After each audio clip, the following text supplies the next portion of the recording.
Good morning, everybody, and welcome to the broadcast here today.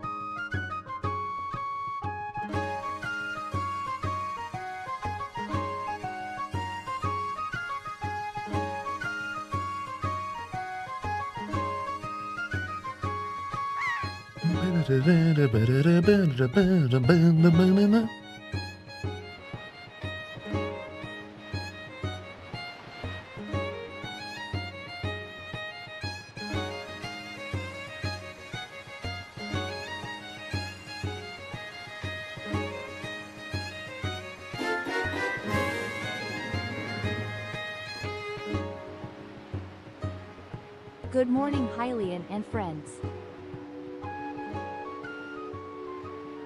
All right. We're back, baby.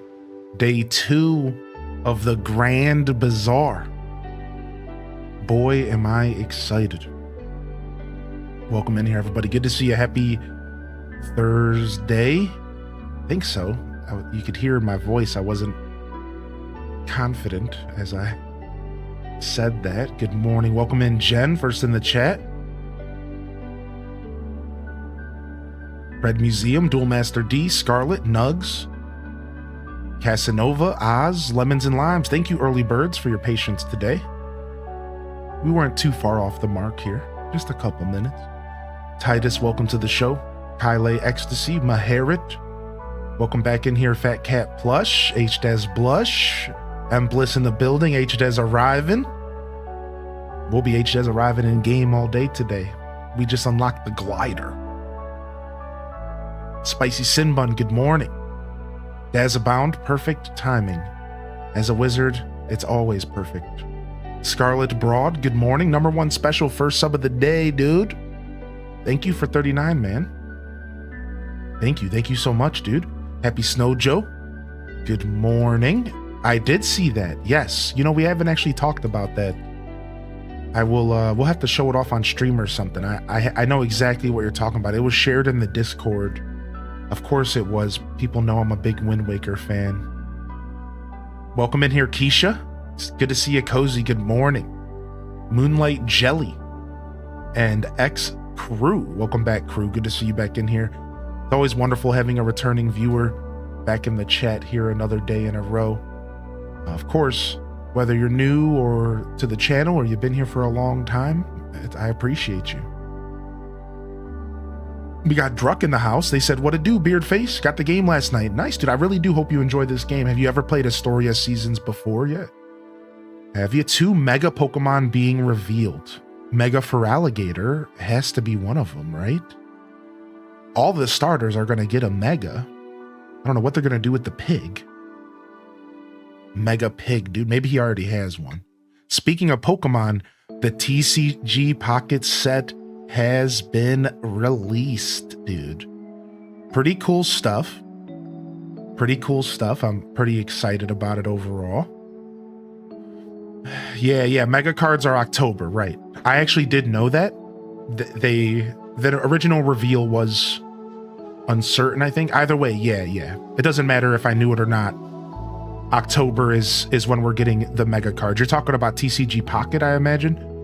Yeah, there's a big update. People are speculating TCG Pocket's going to get its first major reset here in October. And they might actually start the B series. We don't really know what that means. We can make some assumptions. But it might loosen up the meta. It might start rotating cards out of the meta. You know, I don't know what they plan to do. Hopefully they create some kind of legacy mode so I can keep playing with all the cards because I love my Blastoise deck. So I didn't get any hits with my packs this morning personally, but the best card out of the set that just released is Manaphy for me because I'm trying to build the best Blastoise deck. I love Blastoise. And they just made Manaphy the gold card. Now I'm like, Y'all, I better get at least one of them. I better get at least one of them, dude. Unbelievable. Good morning. Oh, you were talking about the original cards. You were talking about the actual TCG cards. Cool. Good morning, Danielle. Good to see you today, by the way. Welcome in. Enjoy work today, and hope you enjoy the broadcast. Welcome in. Cozy vibes for the end of the month billing push. You got this, baby. Push. HDES Heroes. Shiny Side Duck. Dope. No, but that's okay. I'm not expecting any good pulls because I'm going to be real with y'all. I had the best set I've ever had in TCG Pocket. The best set ever in the last set. Wisdoms of Sea and Sky. Like I can't even express this. Like, I'm just going to pull it up real quick. And this is not because I'm not trying to flex. All right, just let me just pull it up real quick. Like, listen to this. While I wasn't able to finish this set, you know, I still need like 10 cards. I pulled 4 full art shinies, Yanmega, Glaceon, Pekarisu, and Lickitung. I pulled 5 regular shinies. I pulled both of the immersives 3 times each. I pulled 3 rainbows, and I pulled 4 2-star full arts, including Crobat, Umbreon, Donphan, and Seadra, Kingdra. So like, I had literally the best set I've ever had. Like, so I'm expecting going into this next mini set, I'm not going to get anything. Like, my luck's not that good. Yeah, there's no way, dude. There's absolutely no way the game hooks me up. No way, dude. Game starts off very slow. Does it pick up? Well, to be honest, dude, I'm only 8 hours into the game. How far along are you? So Story of Seasons games are always kind of slow, especially the old ones. Old Story of Seasons games are always a little bit on the slower side. Yeah, you're about an hour in. Yeah, I'd say from that perspective, it'll stay feeling that way for a bit longer. I wouldn't say the game's necessarily picked up for me though. But 8 hours in, I've already started to shake the pains of stamina by realizing I can cook pretty freely, by realizing that there's a lot of features. So I will say 8 hours in, I've already started to shake the pains of stamina, and I can spend every day doing more stuff. I've got all the tools, so now I can choose to fish or go collecting materials or go flirting with people in town. But I don't know. Yeah, it's gonna be pretty slow. Like, that's just kind of how Story of Seasons games are. They're definitely not for everybody because of that, right? Good morning, everyone. Kirby gameplay for me and Story of Seasons to watch from Hylian. Good day. Dude, nice. Kirby gang's rolling in, dude. Man, I actually cannot wait to play Kirby. And the more I hear about it, the more jealous I am that y'all are enjoying. I'm like, all right, I just gotta wait. I just gotta be patient. We'll get some Kirby in here next week, dude. I'm excited. Ooh, sip some of that coffee. Yeah. Story of Season games are always kind of slow, but the way that they pick up is that you pile on more stuff for you to do, and it gets harder and harder for you to keep up. So that's your goal. Like, as you play the game, you unlock more and more stuff, but the day never changes. You always have the same amount of time in the day, but you get more stuff. You get more animals, you get bigger barns, you get bigger farms. And eventually you probably get automation, but the day never changes. And that's how Story of Seasons games ramp up, is that you get more stuff to do and there's the same amount of time in the day, right? And that's where you start to feel the pain of like, frick, I need to hustle. That's when I would say most Story of Seasons start to pick up, right? It's when you hit that point where you overload your plate and then you have to hustle.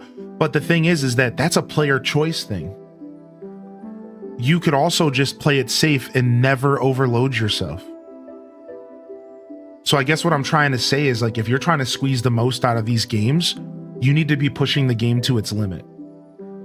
You need to be really pushing yourself to, like, over optimize, and then you can have some fun for sure. Number one special, I'm so stoked to watch this playthrough today. Getting a work lurk on. Yo, thank you, man. Thank you so much for being here. Good morning, Petite Lepin. Good to see you today, Effie Apples. Welcome in, David H. Good to see you back, Twonk, as well. Yeah, there's a lot of polish. I agree.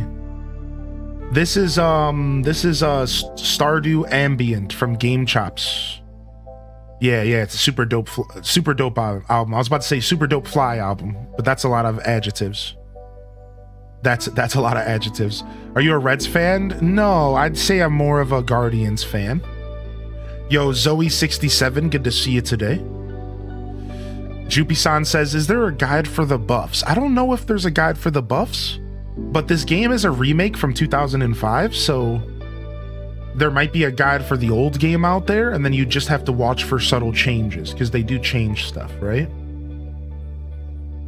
I would look at Fugu. What's the name of that website?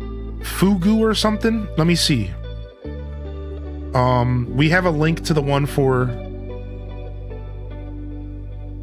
Here we go.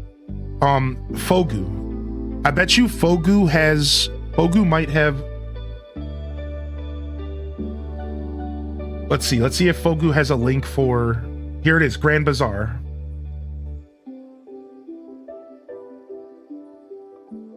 Okay, it doesn't look like we have a guide page yet for Grand Bazaar.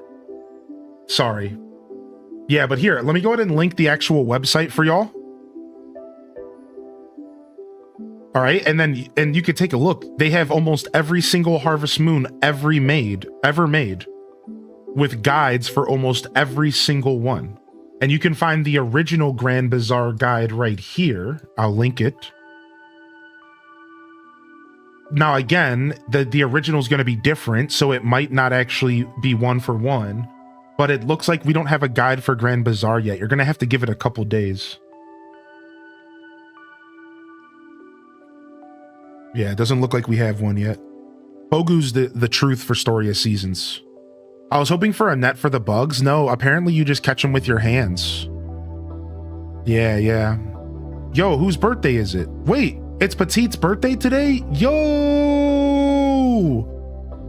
Petite, happy birthday, dude. Yo, birthday love in the chat, man. What the heck, dude? Birthday love in the chat, man.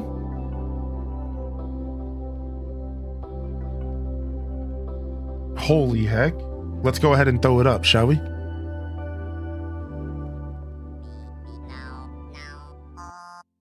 Yo, what up, Brutal Bliss? Good to see you.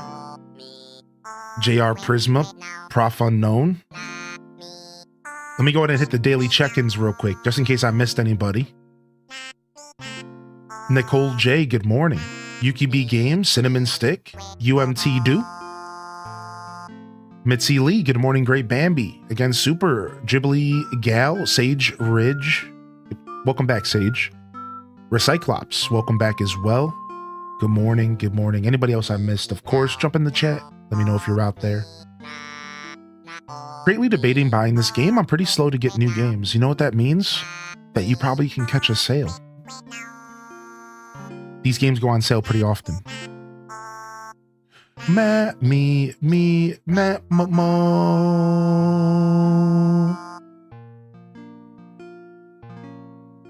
Yeah, man, I'm still thinking about Druck's comment, because, like, I will say that I should probably bring that up in my review.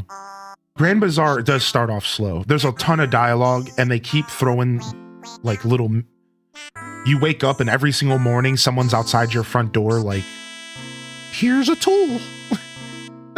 It doesn't really let you off the hook for about 4 hours, I'd say. Maybe even 6, depending on how slow you are. Yo, Petite, this one goes out to you. Happy birthday, homie. I hope you and anybody else out there celebrating today. Get it, my dudes. Thanks for the follow coming in. You use the DJ Bobo song at birthdays? Dude, nice. That's the jam.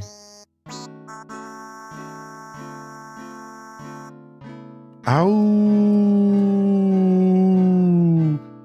too many more.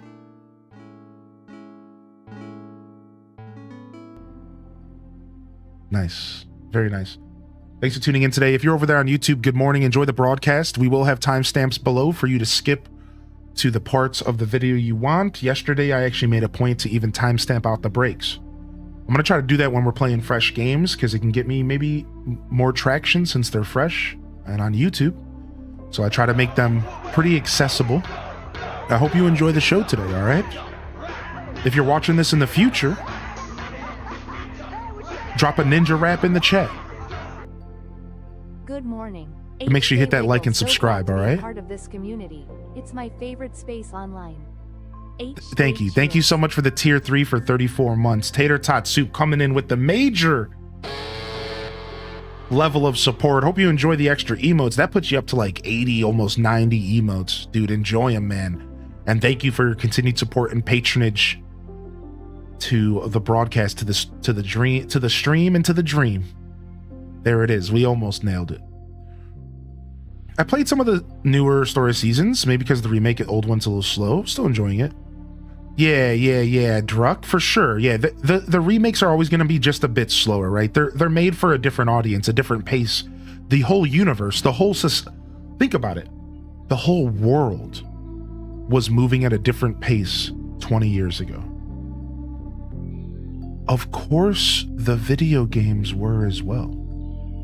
See, we kind of forget about this. Like, of course, right? And it does take a little bit of an open mind to go back and play a game 20 years old. Even if they did remake it, give it quality of life, it's always going to feel a bit different for sure, right? Like, and that is how it's going to go. But with an open mind, I think you could still really find a lot of quality content out of some of these older games. And again, it's not like you're playing the original, so I think it's going to open up, but it's going to be slower for sure than a modern game. For sure. Yeah, it's like looking back at Pac-Man when I was a kid. I remember looking back at Pac-Man. I'm playing my GameCube. I'm playing Wind Waker. And I'm looking back at Pac-Man and I'm like, the world was completely different. And now, right, we're sitting here playing Breath of the Wild, Tears of the Kingdom. You know, and I'm looking back at like the beginning of like the gaming like boom, I would say, even though I guess there was multiple booms, but like my generation's gaming boom. And you're like, wow, like honestly, even then the games were just very different. Like it's hard to compare like Ocarina of Time to Tears of the Kingdom. Now, that doesn't mean Ocarina is not the GOAT. The GOAT! But it's like, it's just hard to compare them. Like, they're just completely different universes, right? You almost have to talk about them within the time frame that they existed. Otherwise, I feel like you're selling them a little bit short. Thank you again, Tater Tot, and good morning. Good morning. Welcome in, everybody. And good to see you in the building. Again, YouTube gang, enjoy the show. Check for timestamps. And for those of you that are just tuning in, maybe this is your first time tuning in ever, I will be having episode 1 and 2 released later today. They're in 2 parts. So episode 1 is cut up into 2 parts. My goal with a lot of these playthroughs is that when we're playing a fresh playthrough, I want to have the episodic releases alongside the live streams. This way, people who don't watch live streams can still go and find a VOD that's just like lightly, not even really edited, just like trimmed, so that it's easier to kind of jump into and just enjoy. There's still going to be breaks and stuff. You're still going to have to click through that stuff, but at least it'll be a little bit more approachable than digging through my live streams, especially because I play multiple games in some streams, and it can be really hard to find like, oh, did Hylian continue playing Chibi Robo? Well, if I played in the afternoon, sometimes it might be hard to know if you just only watch past broadcast. See, I identify this as a creator, and I'm trying to make your life easier by releasing stuff in separate segments on its own, kind of cleaned up a little bit, so it's just a lot easier to find, more accessible, easier to watch. So if you're trying to follow this whole playthrough, if you're missing bits and parts of it, you're going to be able to follow it pretty directly, similar to how we handled Fantasy Life. So I'll be, I already have the episodes on YouTube. I just need to quickly release them. So that'll be yesterday's episode. I'll probably post later today. And I'm going to try to do that same cadence, you know, as we go forward. So thank you so much, everybody. And let's go ahead and jump in, dude. I don't want to delay too long because I really do want to play some more A Grand Bazaar. But I hope everyone is having a good morning so far. Welcome in here, VCat. How's the game going? It's going good. We're going to do a little mini review today at some point. And then we'll clip it. We'll do a minute. I'll do a TikTok review, if you will, right? A short review short. And we'll just quickly, we'll spend a minute talking about the game. And then we'll post it. Honestly, that was one of my best TikToks ever. You know, I'm no TikTok superstar, but when I did that for Fantasy Life, I think it was like maybe my second or third highest video that I ever made.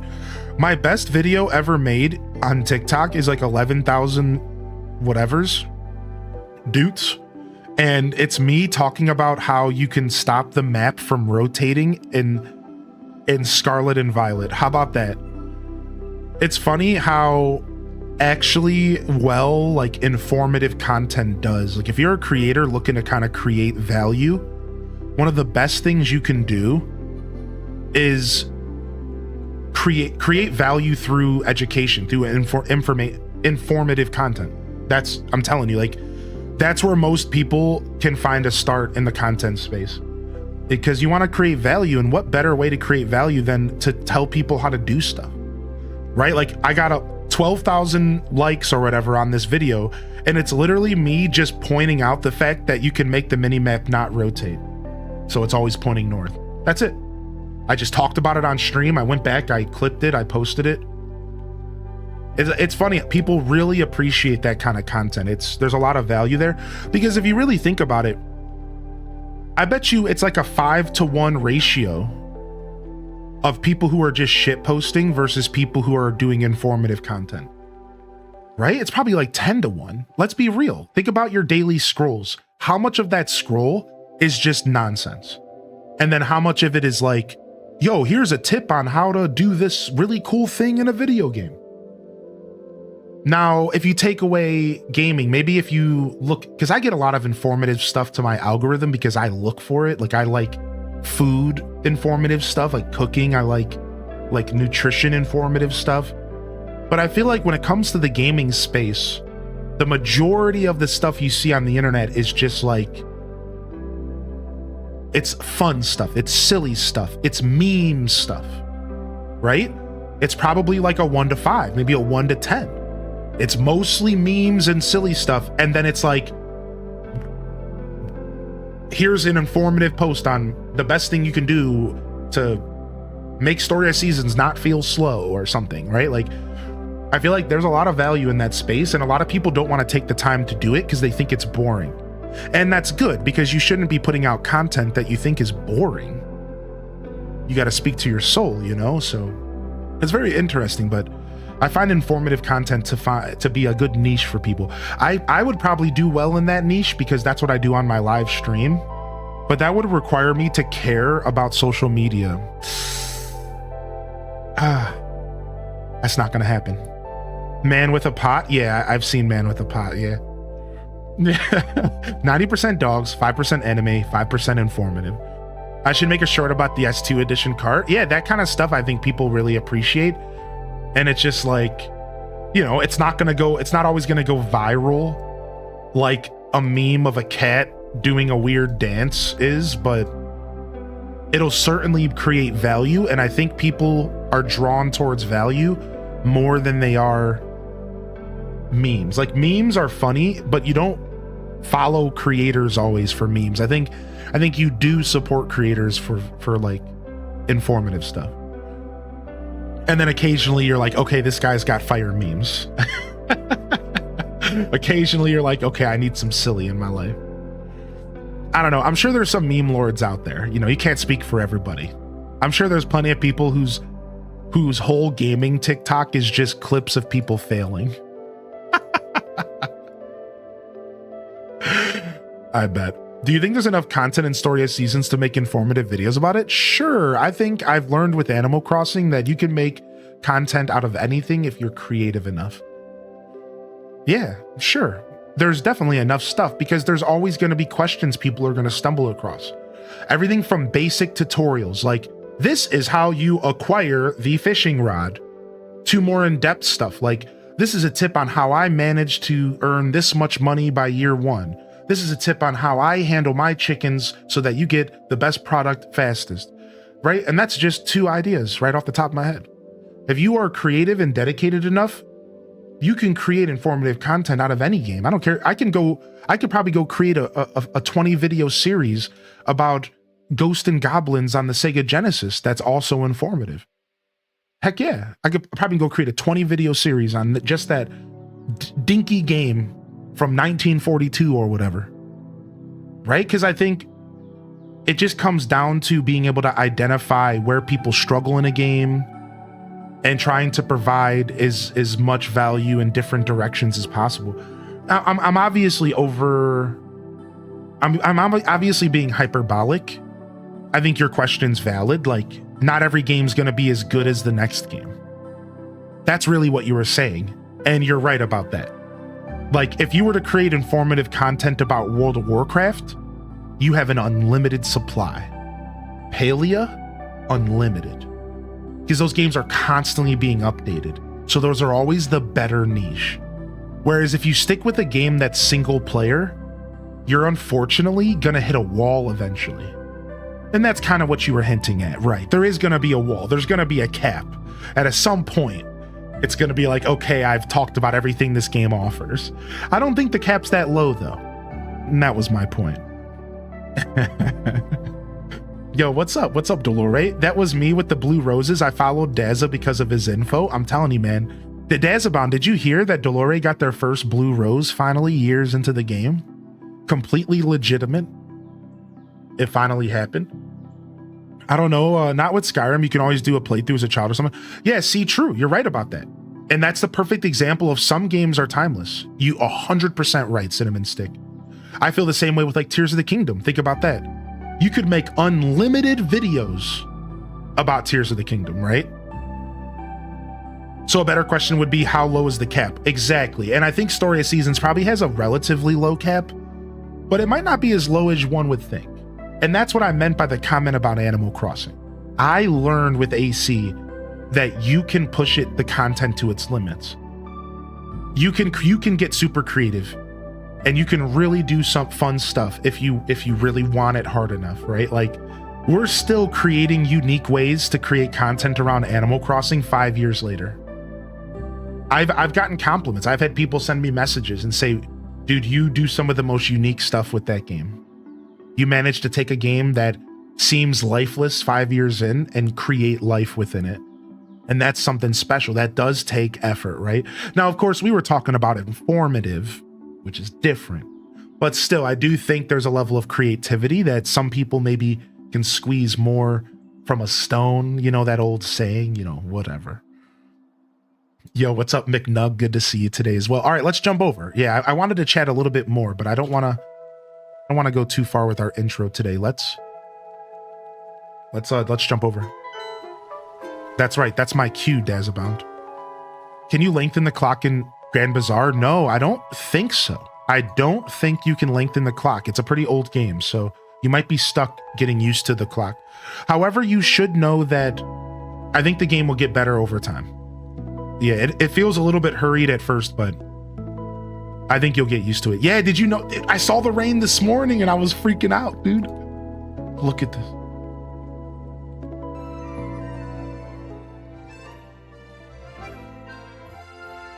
Nice. All right, let's get in. Also with Subnautica, I still see new tips for content with Subnautica. Dude, I love Subnautica so much, man. Don't even get me started, dude. My first playthrough was hardcore and blind. I died once to some crazy jellyfish trying to get the ability to create filtered water or something. I don't remember. there were some crazy jellyfish that were like sitting in a ship underwater and I died. And then I came back and I beat the game.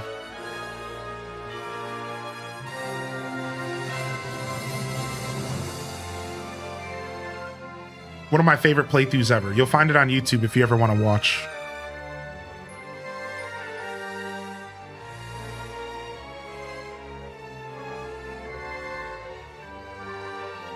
All right, not bad. I guess we just leave our beard alone from now.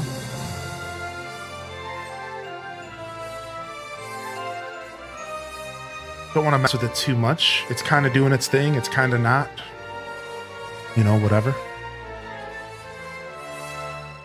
Yeah, I did know about the Subnautica 2 stuff. My personal cat for Skyrim is the Underground.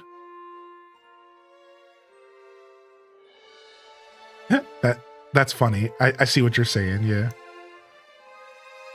All right. Let's see what Grand Bazaar is going to get us going today. Spring 16. We're just halfway through the first season. Day boogie. Yo, what's up, Blue Phoenix? Let's go, baby. We booging today, dude. Thank you for 25, man. We're booging today. We're booging. All right, last where we left our farmer, cow-suited out of our mind, we managed to... We just had quite a trip yesterday now, didn't we? I guess a quick recap is we're about halfway through the first season in game, and we're really starting to find our footing as a farmer. And we're starting to unlock more and more features, which are pretty essential to the overall experience. Stuff like the crafting system, the farming, the animal husbandry, and we've even been participating in some of the seasonal events. We actually failed our first seasonal event because we fell in the river and died. Our oxen died and we woke up and we were screwed. So we are having quite a good amount of luck here so far in our playthrough. We slept through the ceremony for the flower festival, which we worked pretty hard to win, which sucked. But we just kind of let stuff happen. We didn't load the game or anything. We couldn't, but we're just rolling with the punches. Otherwise, we are really starting to reveal a lot of the game's systems and interesting interactions that the game is throwing at us, and the stuff that really makes this game feel different compared to other farming sims. Yes.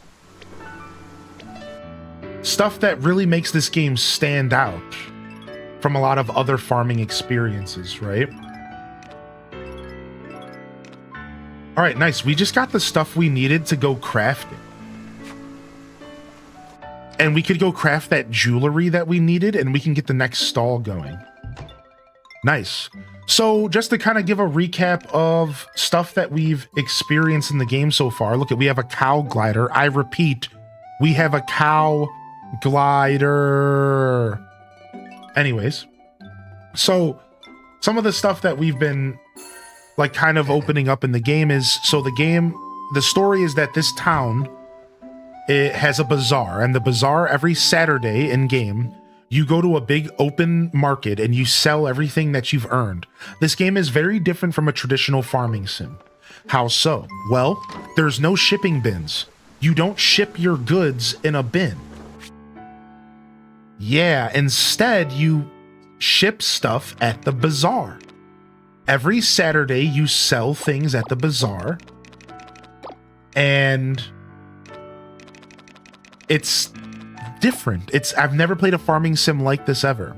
Now, you can sell stuff at stores if you want, but apparently the value at which the stuff at the stores is pretty low value, so you don't want to be selling to Miguel's shop. You want to be selling at the bazaar to get the maximum amount of money, but you can still go ahead and just sell anytime you want. The game does give you the freedom of choice in that sense, all right? And then other than that, I guess it's worth noting that you also are starting to unlock more shops at the bazaar. And this is pretty cool that the game does this. So it almost makes me think about Harvey's Island and how over time you add more and more shops to Harvey's. It's very similar to that, right? So I have a lady who rehomes animals there, and we have a carpenter there. We have Miguel's General Goods, and we unlocked a sprite store that has the mysterious nature sprites selling their goods, and we're slowly unlocking more and more and different shops to interact with at this bazaar that opens up every Saturday. So I'm just kind of explaining some of the points of growth in the game that I've stumbled across so far. Let me go ahead and make this accessory. We need this. We need this accessory made.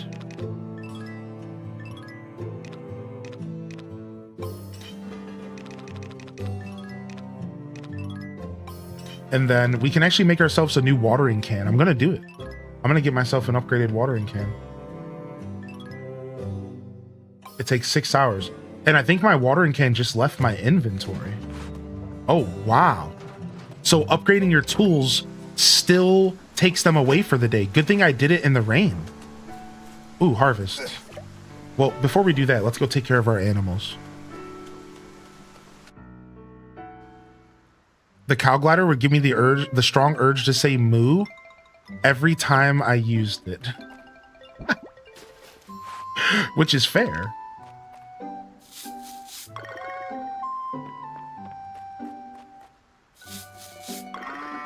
All right. Okay. We're gonna pet you. There. There. There.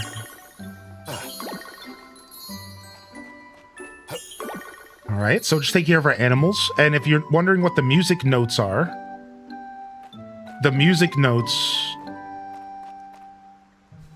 are things called happy points, and you receive these to interact with the nature sprites. So this is very new to me. I've never interacted with a farming sim with these with the nature sprites kind of having their own currency. It's kind of neat. All right, hopefully our animals eat naturally in there, because I do have fodder in the bins. This is a good day for us. We got a rainy day, which means we can go ahead and just focus on harvesting. I think these might be harvestable. No, they're not. But these are. We can focus on harvesting and then maybe going to say what's up to the townsfolk. I do want to get some crops in the ground, though, before we go to the townsfolk.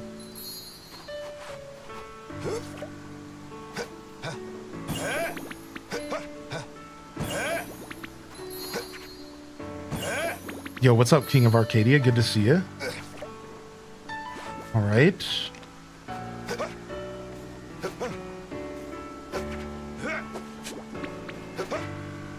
Dude, my jump's crazy, dude. This guy, I can't get over the farming. I need more farming games with kung fu farming, dude.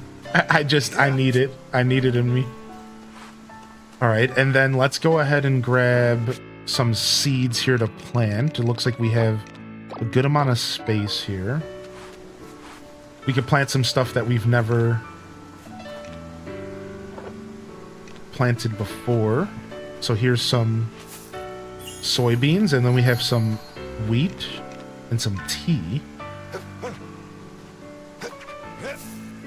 Watching from the Philippines. What's up? How you doing today, Coden? Welcome in. Nice. Appreciate you popping in today. Thank you very much for coming to say hello. We're just getting started here this morning, so good timing. I watch on YouTube in the background at work, so I'm not in the chat much.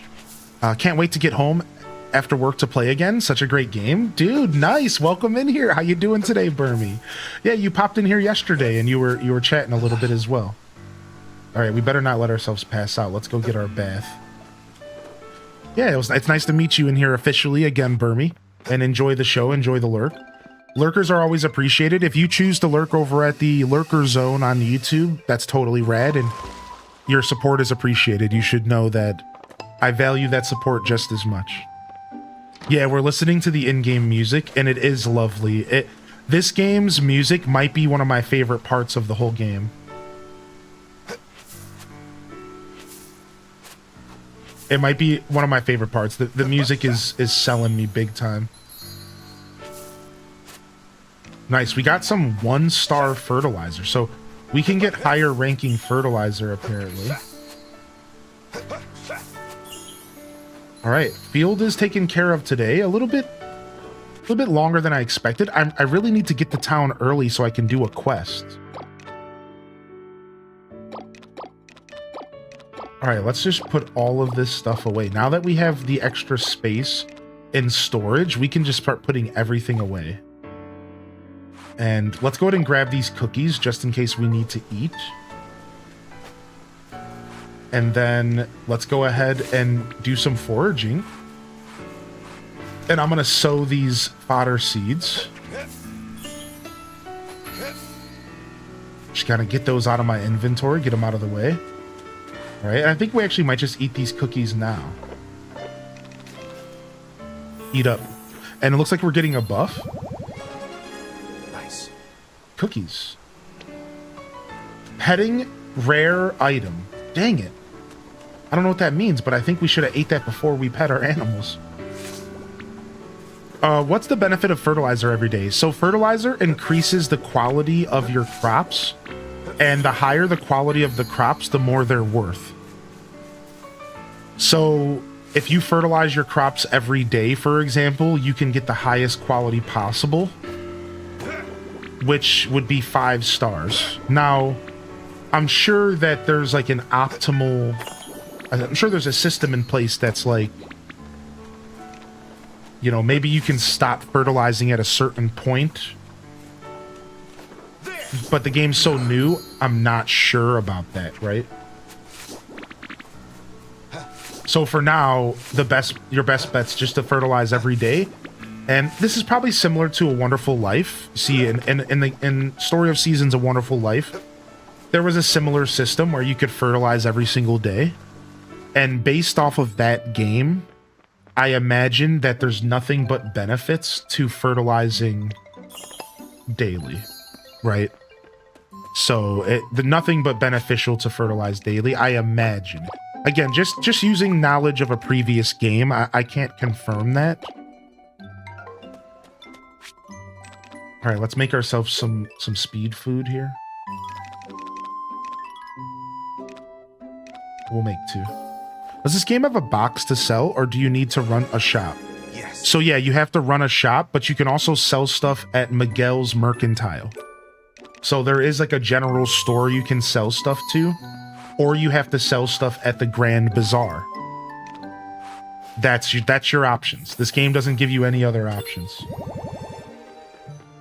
Which is kind of neat, right? Because I've never played a farming sim that didn't give you options to just sell at a shipping bin. It's cool, right? It's very different.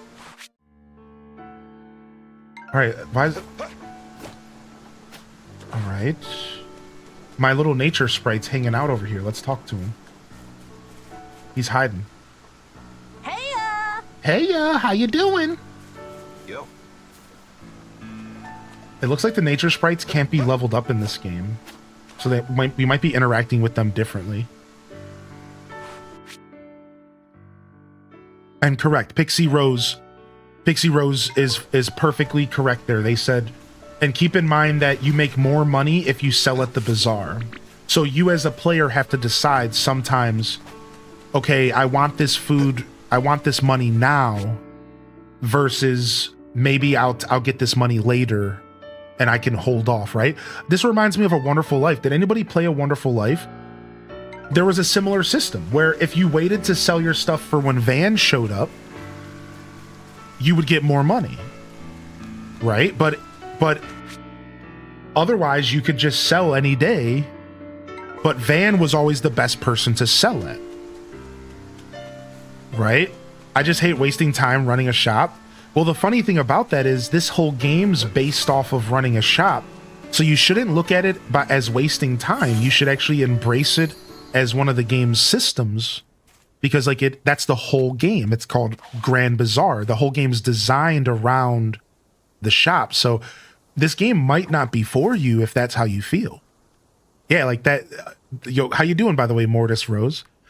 Like, unfortunately, like, that is this game. It's called the Grand Bazaar, right? Like, it's based off the idea of running a shop, right? Hop across the islets of the river southeast of town to find a barrel. By jumping on it and using your glider, you can reach new areas. A strong wind at your back will help. Whoa. We're getting to explore? Wait, what? I figured as much? Yeah. And I understand that, by the way. That wasn't... Just for the record, like, if you're not into that shop mechanic, I completely understand that. Yeah, it's very different. Yeah. I believe you give the sprites items to level them up and level up the items you forage, like giving fish to the fishing sprite. See, I tried to gift the sprites and it wouldn't let me. Maybe that's how it works. Maybe I wasn't giving them the right gift. Yeah, maybe I wasn't giving them the right gift. It does say that I've talked to them. So like, but it doesn't have a gifting symbol. So that's the thing though. You can't believe this log. Right? Because Burmy could still be right, because sometimes these games like to be sneaky. And they like to do this stuff like either under wraps and you just have to kind of know how it works. That's just how old video games are. Or maybe there's something that has to happen in the game. Like, either way, I might not be able to do this yet or something. Like, I'm not sure, but I'll try gifting them the things that make more sense to them. So the fishing guy is over by the fishing hole, I believe. Do they have a sprite headquarters? Not that I know of yet. For the deluxe, I paid 104. Whew. Sorry to hear it. Yo, good to see you today, Gunblade. I hope you're feeling good. When you run a shop in the bazaar, how much time do you take up per day? There's a morning shift from like 10 to 2, and then there's a night shift from 3 to 6. So your Saturdays are very, very busy in this game. Frick, dude, this sucks. This is... Alright, I need to wait. I need to go eat more food. That sucks, dude. I'm bad at this. Yeah, the bazaar's only on Saturdays. Yeah, only on Saturdays, correct. No, that's why I needed to go up there. I didn't know where I was going, dude. Dude, I might pass out.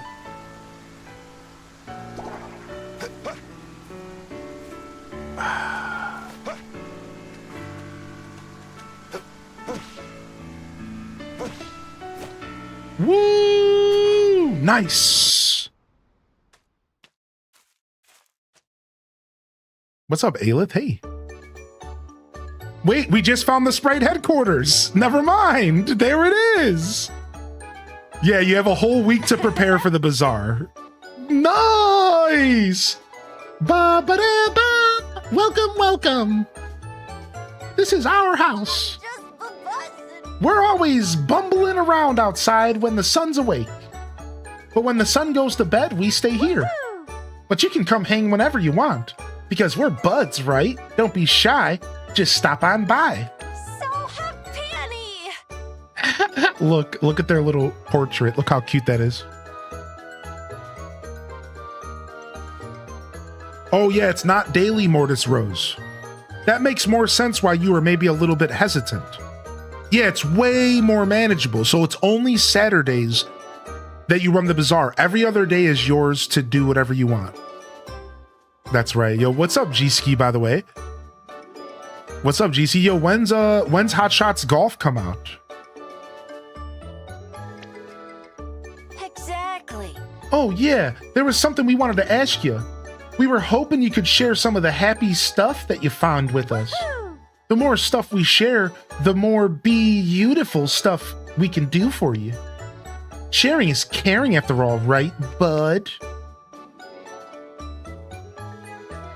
Who we gonna date? I'm not sure yet. Maybe Freya. You can share items you find with the nature sprites. They each collect different things. Wow, this is literally what Burmy was just talking about. Ivy collects rocks, wood, and other forgeables. Finley collects fish, honey. Wait, Finley collects fish. Honey collects honey and honeycombs. Webby collects mushrooms. And Penny collects bugs and other critters. Share items with each of the nature sprites to level up. They'll be sure to share lots of happy energy with you as thanks. Once you've reached a certain level, items you collect of that same type will get a boost in quality.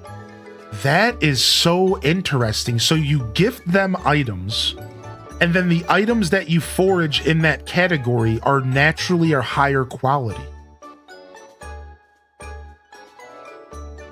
That's super interesting. For example, if you share lots of bugs with Penny, all the bugs you catch will get a quality boost. You can check your nature sprite levels from the overview section of the bag menu.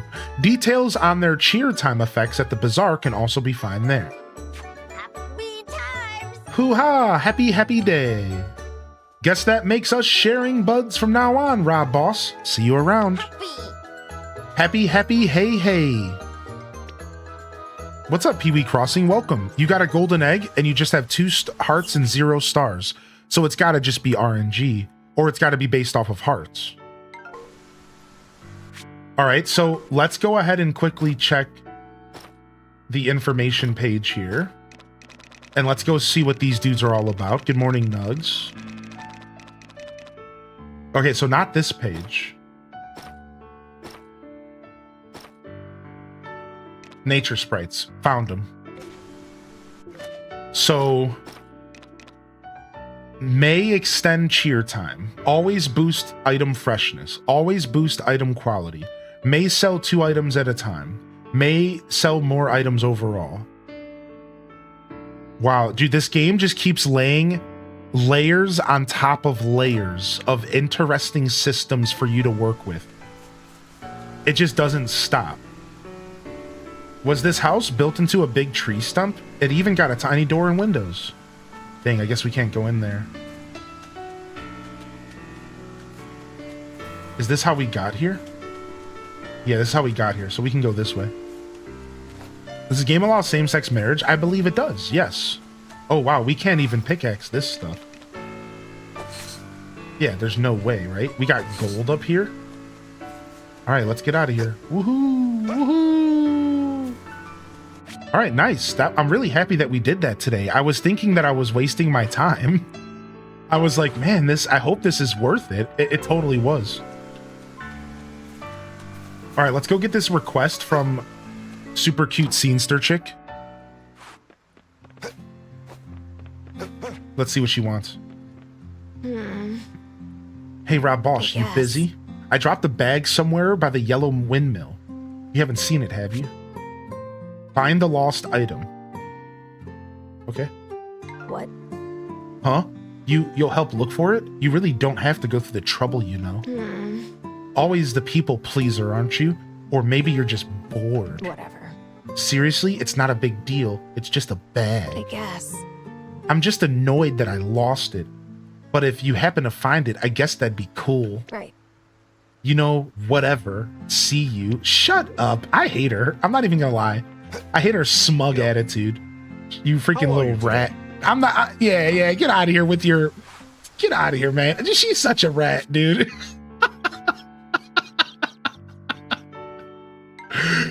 Let's go cleanse our palate and talk to Freya. Yo. Well. Yikes, did the town move under a waterfall or something? What, you said the same? Fantastic. It's so wonderful to see our little bazaar grow. It's not much yet, sure, but every step forward counts. I know we can do it. That's right. Find it and keep it, F her. Yeah, I'm usually stressed playing these games because the clock's ticking. Do you feel rushed to do tasks each day, or is it relaxed? I'd say it's pretty rushed overall. Unfortunately, I'd say it's pretty rushed overall. Yeah, these older farming sims are kind of brutal with the time management. Now, just like Stardew, you're not really punished by the clock, really. Like, you have until 5 a.m. every day. So, you know, on Stardew, you have till 2 a.m. In this game, you have until 5 a.m. So that's the first thing that helps it a little bit more relaxed. Secondly, these games are kind of play at your own pace. So, like, you don't have to plant your whole field of crops. You could just plant half a field of crops. That would make your day feel a little bit better. You don't have to have 8 animals. You could have 4 animals. Does that make sense? Like, you can kind of control the pace of these games, right? But I'm going to tell you, the clock is going to make you feel kind of stressed. Yeah, like it is. Like it's honestly even a hair faster than Stardew, I think. Like a hair. It's probably about the same as Stardew's clock. Oh, and sorry I did miss that question. The days end at 5 a.m. All right, I don't know if I need to... Oh, I was going to buy some more radish seeds. Yeah, let's buy these, actually. Let's buy 10 radish seeds. And then we'll just be broke again. Yo, what up, Smitty? Coming in with the 43? Coming with the 43. What's up, man? Thank you so much, dude. Appreciate that, man. I hope you're doing well. Yeah, questions are welcome, chat. Don't be shy. I'm here to help. I'm here to help you figure out if this game's for you. Yeah, don't be shy. Did you hear about one of the outfits DLCs for this game? Yeah, I don't know exactly what's in it, but I know that there's outfit DLC. I know there was chickens. I think there was like maybe a duck. I got the cow because of early access.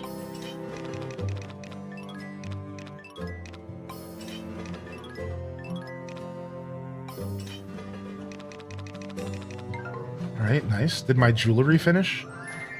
Yes. Oh, I got my copper watering can. Yes.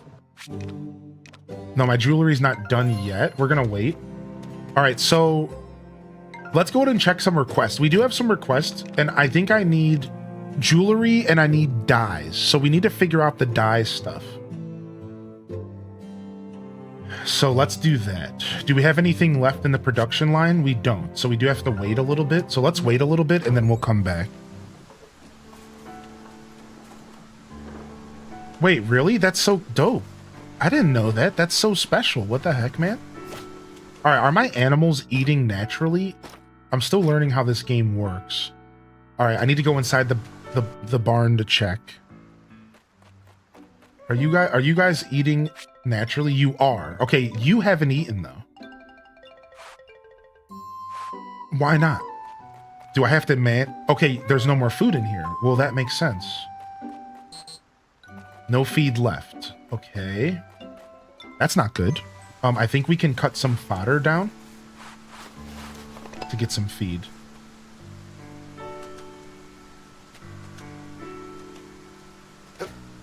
No, I can't. I thought you could cut the fodder.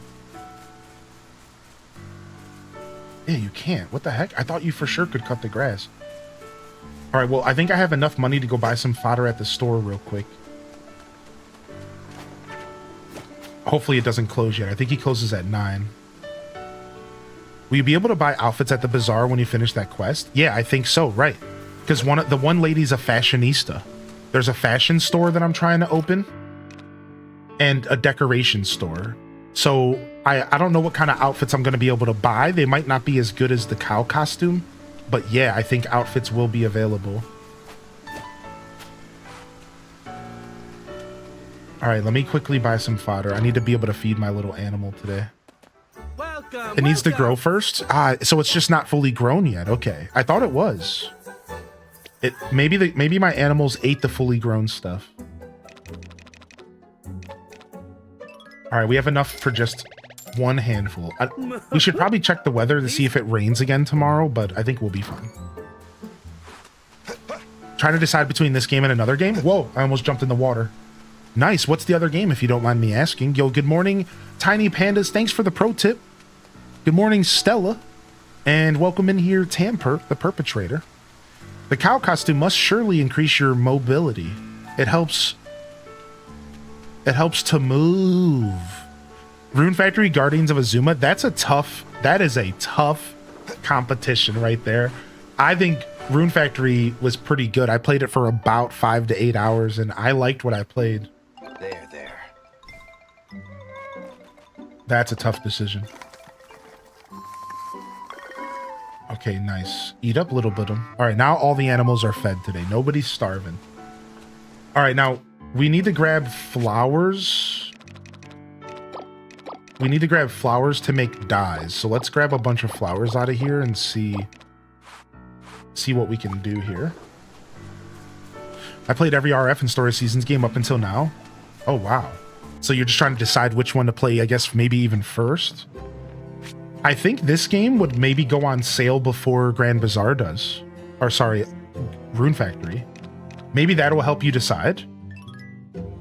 I have a feeling that this game would more likely go on sale faster than maybe Grand Bazaar. I think Grand Bazaar might go on sale sooner is what I'm trying to say. Dang, this uses a lot of flowers. This dye uses a ton of flowers. Way more than I realized. This sucks.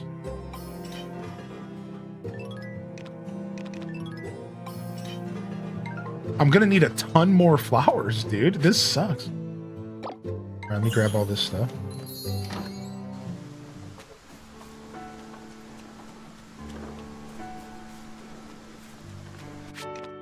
Doing 15-hour days? Whew. Yo, Gunblade Lad, I hope you managed to find some time for yourself, dude. How do you upgrade tools? Via the windmill. So it's like a crafting system. The windmill's your crafting system. And it's pretty similar. You put materials in, you wait a couple hours in game, and you get your tools pooped back out. There might be more systems that I don't know about later. My knowledge is pretty limited at the moment just because I'm so new to the game, and I never played the original. So if you don't know, this is a remake from a game from 2005-ish. It's a DS game. I just say 2005 because that's like DS era. All right, I'm going to take all this stuff out of my inventory, and we're going to see if we can cook something. We're going to see if we can cook something here. We can cook some food. Cooking doesn't take any time, which is nice. Why can't we make this? Oh, I need to process the walnuts first. I forgot about that. Okay, we can also just process the eggs to make mayo. I think I'm going to save the eggs. I don't want to cook. I don't want to eat my eggs yet because I think we're going to actually sell those at the bazaar. All right, I'm going to make a single turnip salad because I've just never made one before.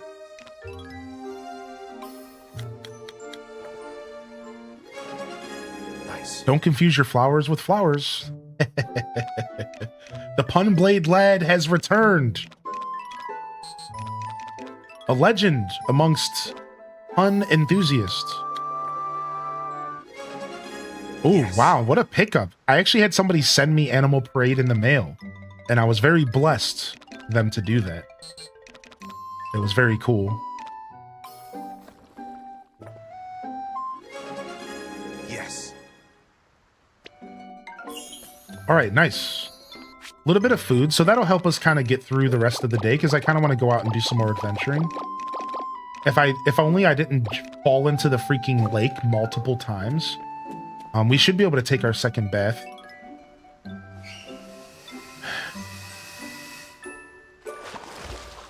I just ran a silkworm farm. Oh, I didn't get that. I played Animal Parade up to I think the second or third bell. So I might not have ever experienced too much of the silkworm stuff. That's pretty cool though. Like that actually makes me super happy. I imagine there's so much more in that game for me to go back. I want to go back and play more Animal Parade one day. Animal Parade is what I meant to say. I think I misspoke. So this guy wants forageables. So if I grab this flower right here and I give it to him. Feeling dandelion? Feeling dandelion. I love this guy. Share forageables. Oh, I can share as many as I want to him. Oh, I could just like throw a bunch of forgeables at them. And there's bonus items up top. What? Oh, they're not like the regular characters. You don't just have to gift them once a day. Thanks, bud. You can just straight up throw a ton of items at them. That's actually really sick, dude. Now I see why all of the forgeables respawn so often. It's all starting to make sense. So what does Dragon Head Girl want? Dragon Head wants fish. Okay, she's over by the fishing hole. That makes sense. Starting to get chillier at night. I ordered my outdoor kitties a cozy insulated house. I can't wait to see them get all snug in it. Oh, that's so cute, dude. What the heck? Dang it, I just missed a frog. All right, let's go get these ores up here. We'll go into the mountains for a couple hours.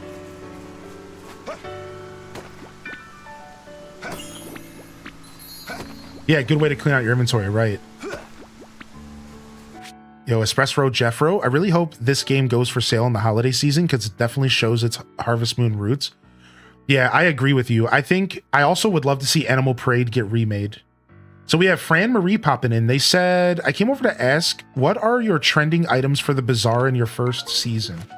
Ooh, this is a good question. Are you going to compare your own? My trending items are white colored recipes, pickled foods, oils, and white crops.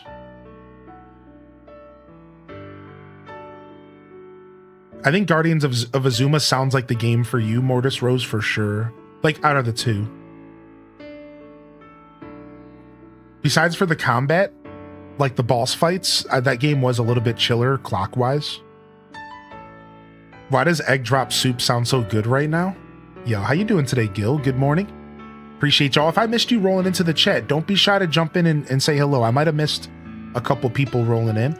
You started the game and played for 10 hours straight. I played for about 8.5 yesterday. I'm right there with you, man. Good morning, Miss K. Good to see you today. Welcome, Miss K. And good to see you, Stella, as well. You started both games yesterday. You're in your cozy era. We got Shellfire in the house as well. Are the trends randomized? I'm pretty sure the trends are randomized. Yep. So at the start of every season, your trends will change, and they're completely randomized throughout the year. So this way that you're always going to kind of have a bit of a unique content to look forward to. Right. Like that's one of the coolest parts about the game that I've already sussed out.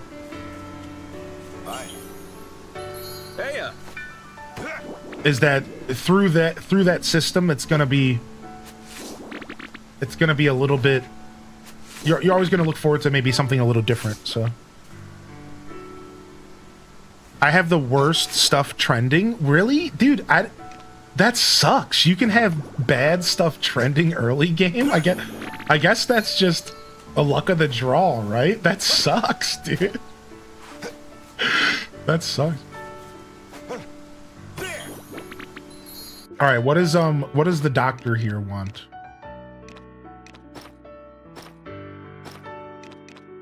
He wants mushrooms. Okay, I don't have many of those.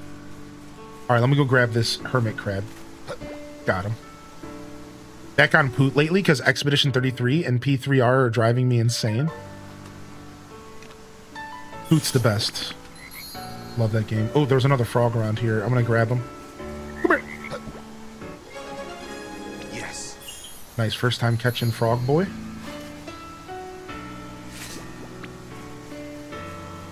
That sucks, but it keeps the game fresh. Yeah, like, that is a little unfortunate for the beginning of the game, but it's gonna make your beginning of the game different from mine, and I think there's some value in that, right? Even if yours is objectively worse. All right, I'm gonna pass out if I go too hard here, so we just... No jumping techniques. I'm just here to get copper and rocks. Okay, we need to stop. We're gonna die. I'm gonna end up falling into the water, aren't I? Wait, don't I have food? Oh yeah, I have a bunch of food. We're good, man. We can stay out a little longer.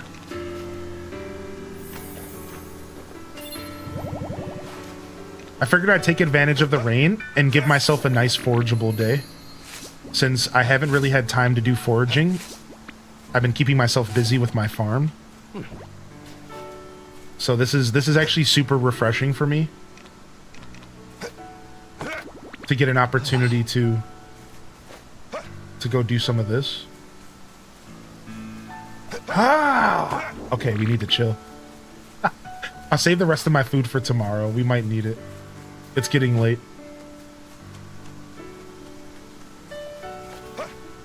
Woo! Playing a dangerous game. Playing a dangerous game here. Doing my jump and floating technique when I have no HP. Woo! Playing a dangerous game here. What's up, Bookie Proud Mama? They said, how are you this morning on this pre-Friday? Nice. Nice. I'm doing well. I like the term pre-Friday. All right, let's chop all this stuff off. And is there anything else we can go ahead and get processing here before bed? Is there anything else we can go ahead and get processing here before bed? Let's go do that real quick. Living life on the edge. You know it, baby. All right, boom. All the fertilizer. All the fert. Let me go ahead and get these walnuts going, baby. All right, and that's it. We're filled up in here. Take all.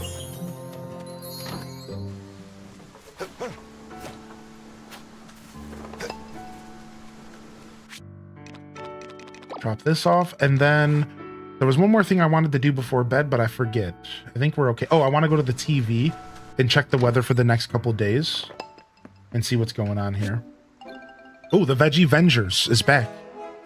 The Veggie Vengers, episode 3, Mimi V, with the 26-month Prime. Never fear, townspeople, the Veggie Vengers are on the scene.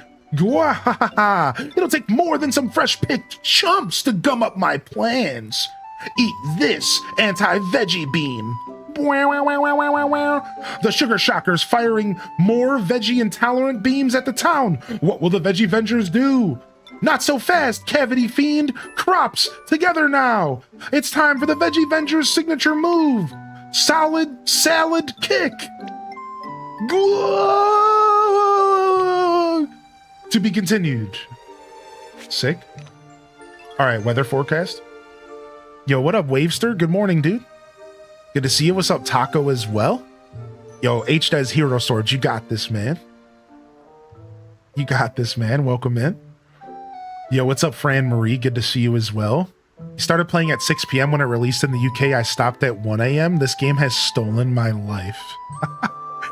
You know what? I need to go... Let me do something really quick, chat. I need to go turn off developer mode in Discord because it's messing... It's breaking everything. Give me just a sec.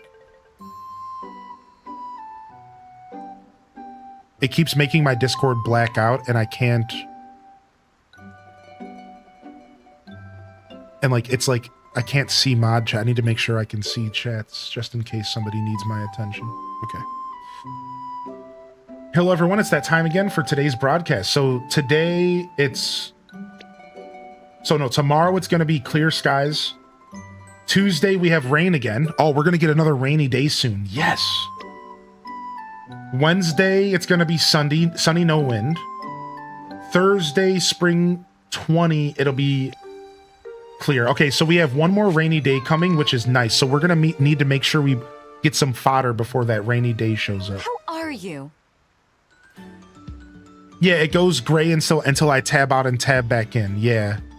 Yeah, I had to turn off hardware acceleration mode, and I think that'll fix it. Go to your settings and go to advanced and turn off hardware acceleration mode. Settings, then scroll down and look for advanced. I think that's how you fix it. We'll find out if it happens again here in the next couple of minutes.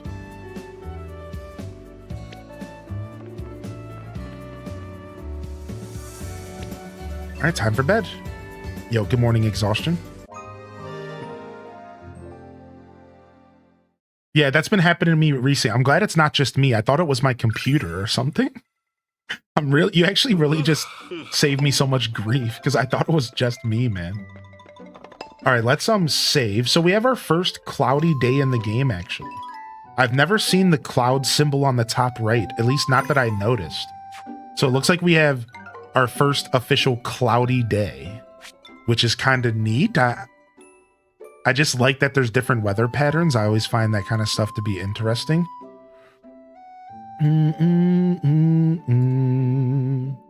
All right, let's go. So we have to wake up this morning and take care of our crops first because we want to water them twice a day. So like in this farming sim. Oh, I need water. Go, go, go, go. You're stuck with me, dude. H the shove. You're stuck with me, dude. Thank you, Wavester. Thank you, dude. Thank you so much for the tier 3 for 62. 2 tier 3s today. Y'all are spoiling me. Thank you. Thank you so much for your continued support and patronage.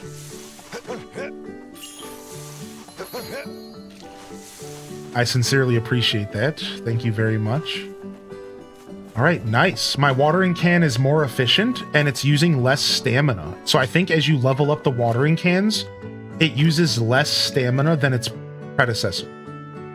That's really nice. I feel like that's what's going on. I swear. That's really nice if that's the case. So we gotta water our crops pretty early because you can technically water your crops twice in one day in this game. And if that's not, again, another conversation to kind of talk about how the game can be a little overwhelming. So you don't have to water your crops twice a day, but I think if you do, they can be harvested faster. So it's one of those situations where you're going to be encouraged. You're going to be encouraged to water your fields twice. And that is going to kind of stress you out like a little bit. Yeah, just like original story seasons. That's right. Yeah, it's not required, but it is like recommended. Exactly. Well said. There. All right, I think we brushed everybody. We just need to pet. There you go. And then we need to pick up our chickens. Yeah, a lot of old Harvest Moon games are the same exact way. That's right. Like A Wonderful Life is that way. I think Friends of Mineral Town might be that way. I can't remember. Want to hear something exciting? I had to wait 8 months for it, but I'm getting 2,000 plus euro afterpay.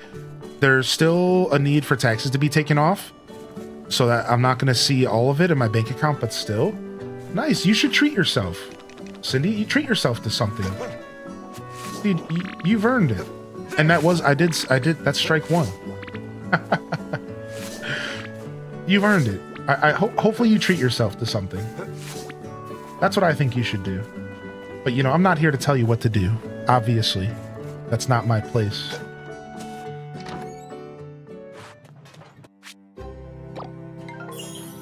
All right, nice. We got our accessory. Now we just need the dyes, and we can open up that shop. Meanwhile, what do we need to open up the other shop?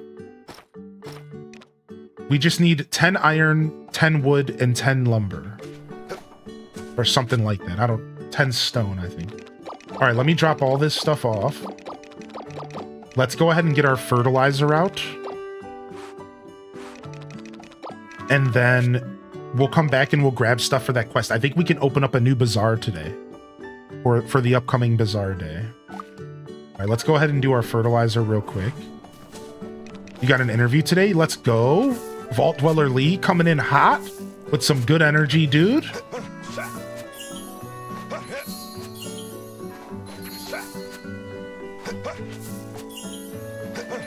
Ah, Leonard has a high Betville coming, so it'll go to that. Good. I'm glad that that's something that you can take care of without being too stressed, right? And we got to take care of the puppers. Leonard's a legend. Leonard deserves all of the love. No! Oh my gosh! Look at my energy! Look at my stamina! I must be at 1. I must be at a single stamina. Look, I wasn't paying attention. Oh my god. Oh my god. Did I even save this morning? I better save right now. I think I did save. I did save. Okay. Oh, I woke up late today in game. Okay, so this game, just like traditional Harvest Moon Story Seasons, if you go to bed too late, you will wake up late, but you'll still get your stamina fully recharged. So I think I went to bed after 2 a.m. Maybe it stops at 0 as a failsafe. Well, no, because I died like 5 times yesterday and it did not stop me as a failsafe. This was pure luck. Yeah. No, I learned the hard way yesterday that you can go well past 0. Yeah, multiple times I learned a hard lesson. What the heck? I think that was pure luck there, dude. So I think if you go to bed after midnight, you might wake up an hour later for every hour after. So like, I think for 2 a.m., I think I woke up at 10 instead of 6.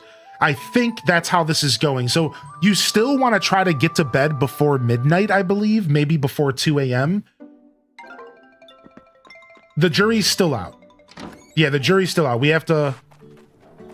I have to learn some more, but I think that's what's going on. I think you can stay up until 5 if you want, but if you stay up too late, you might get screwed on waking up a little later in the day. All right, I think we have everything we need for this shop. Let's go. Yeah, March. You would think it was a failsafe. It was so close, right, dude? Like, I seriously understand why you thought that, because you're like, there's no way, right? I think I just got majorly lucky. That's insanity.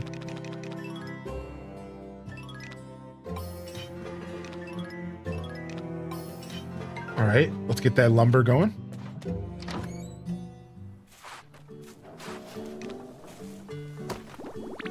And we'll grab that stone as well, just to kind of keep my inventory clean. All right, who do we turn in? Okay, I know where I'm going. I know where I'm going. Now we have to save energy so that we can water our crops later. But we do have some food we can eat. Actually, I put the food away on accident. Let me go grab it. The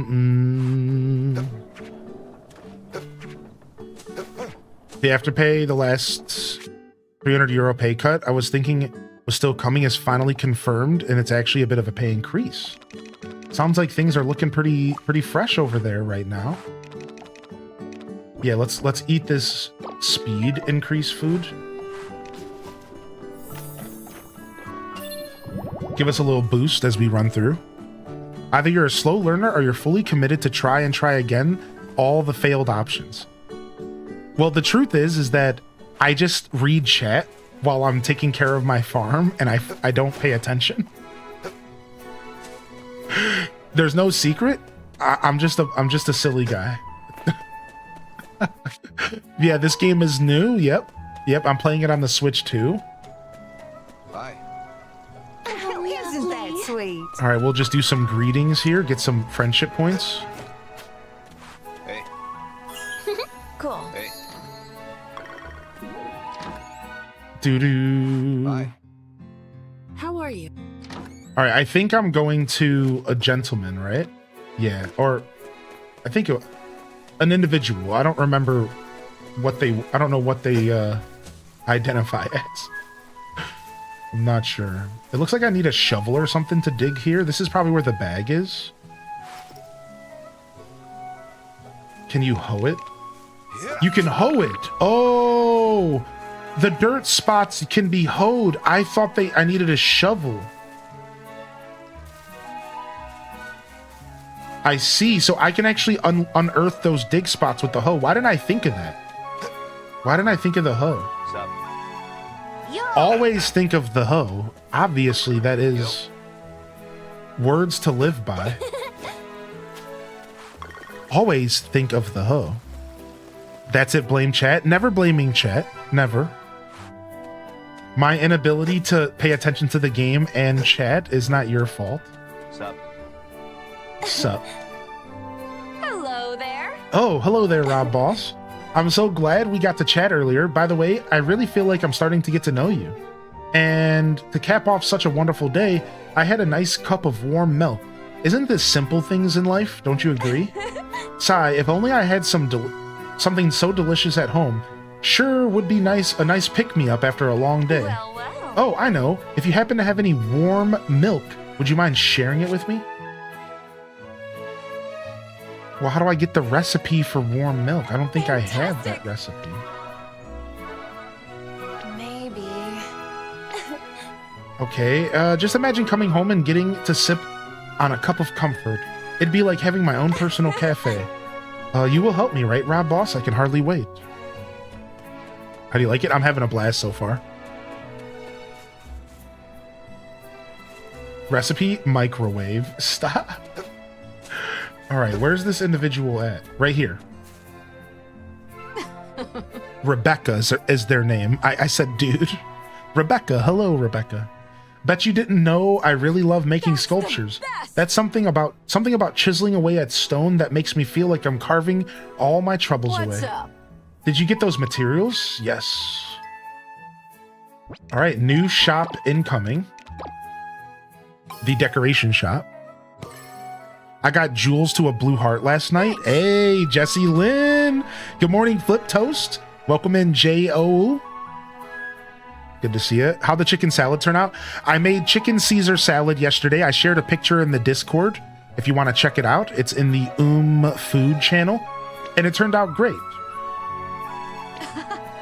I need to get to work on making those decorations. Keep an eye out for my shop next week. All right, now that we have 2 new stalls opening up, this is going to get us to rank number 3. So I made chicken Caesar salad, homemade, except for the Caesar dressing, because I didn't feel like buying anchovies and doing the whole emulsification process. So I was just like, whatever, I'll skip on this one. But I did manage to buy some pretty high-end Caesar dressing, just so I could get a nice, something that didn't have a ton of high fructose corn syrup and junk in it. I try to avoid that when I can. So you pay a little bit more, but you kind of get a little bit of a healthier experience. And so here's what I did. First, I took the chicken and I seasoned the out of it. I have this special seasoning called poultry seasoning that's really, really good. It's like a blend of a bunch of seasons. It has like nutmeg, black pepper. It's like a blend. It's like 5 seasonings in one. So I heavily salted the chicken, and then I poured a little bit of black pepper on top. I realized after I didn't need the black pepper because it was in the poultry seasoning. And then I covered it in a nice thick layer of this poultry seasoning. Then I went into the pan and I got a nice bit of color on one side on a pretty decent heat, right? I'd say medium to high heat. Got a decent bit of color on the chicken, flipped it, put a bunch of butter in the pan, threw it in the oven, and baked it. This is one of my favorite ways to make chicken. So I should have said that I also did the first part in butter. I didn't use oil this time. So I put butter in the pan, so I couldn't get the pan too hot because you could burn your butter. And I got a nice piece of color, nice color on the chicken. I flipped it, threw it in the oven, threw more butter in the pan, and just baked it. And created this juicy, buttery chicken that's well seasoned. Took it out of the oven, let it rest in its juices. Meanwhile, I cut up some fresh romaine and... Ooh, what's this? Nice. June's lost item. Better go return it. Oh, nice. So then I went and... Okay, it's not clogging my inventory up. Good. Then I took fresh romaine heads and cut them up, rinsed them, let them dry. I think it's key if you're making salad, you need to let the lettuce dry. Dry the freaking lettuce. Pat it dry with the towel. Pat it dry with a paper towel. Shake it. Get a salad spinner. Do something. But don't serve a bunch of wet lettuce to people. It's not good. I promise you.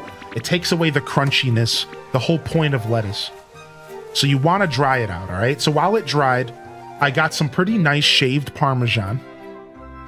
And I tossed the salad, I pre-tossed it Because with Caesar, you want it to be pre-tossed, right? Like you want to toss it with some dressing, pre-toss it. I think that's the best way to go when it comes to Caesar salad specifically. You want to get a nice even coating of dressing on all of the lettuce. So then I proceeded to toss it and put the lettuce on the plate, and then I made homemade croutons. So I just took one of the hoagie buns that I had, because I forgot to buy croutons, and I just baked it in the oven for a bunch of time. Then I cut it in half, drizzled a little bit of oil on it, baked it for longer on a higher heat so it can get nice and crispy. The croutons could have been crispier, but they worked out pretty well. I think I just needed a little bit more oil than I used. So I had homemade croutons, and then from there it was just a regular Caesar salad. From there, I put the piece of chicken right on the top. I created a butter sauce. I put some cornstarch into the pan with all the juices of the chicken and the butter left over, cooked it slowly, mixed it, made a nice and slightly thin butter sauce out of all of the juices and the seasonings, and it was kind of salty, so I knew I couldn't use a lot, so I just put a little drizzle over the top of the sliced chicken on the salad, and then I put 1 dollop of Caesar dressing on top of it, just in case somebody wanted a little bit more, right? And then I topped it with just a little bit of garnish, just to make it look good. And it turned out really good, man. I haven't made a homemade Caesar in a while. Now, again, it wasn't traditional homemade. It could have been more homemade if I would have actually made the dressing, which I can make a mean Caesar dressing. I cooked professionally for a couple years, so I can make a mean Caesar, but it's a lot of work, actually. I don't know. I wouldn't say it's a lot of work. It's just you got to get anchovies, and you want to create emulsification. And it's just a little bit more than I was willing to get into. So yeah, it was good. Yeah, like I said, the picture is in the Discord if you want to check it out. Potato cow indeed. Yeah, pretty good, pretty solid. I'm gonna make some chicken salad, I think, tomorrow. I'm not sure. I got some plans here this evening, so. We'll be doing our broadcast, and then I'm going to be diving into some outside of stream stuff. I'm going to meet up with one of my longest running viewers here on the channel. I'm going to go say hello with somebody I haven't ever had a chance to meet up with. And I'm pretty excited about it.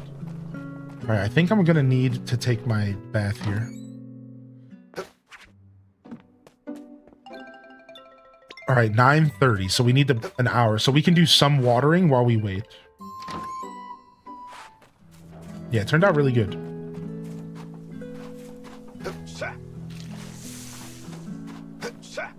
We'll just do a single jump, so we're not burning too much stamina. Here, we'll do a double jump here. Garuga mesh.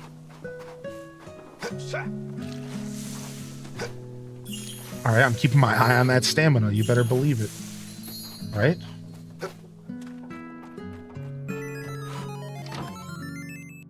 Nice. Hope it goes well. Yeah, I'm sure it will. It'll be nice. They hit me up. They said they're going to be in town, so I'll go meet up with them later here after the show today. But that's quite a while from here. I'm excited to be hanging out with y'all all morning and afternoon again today for some Story of Seasons Grand Bazaar.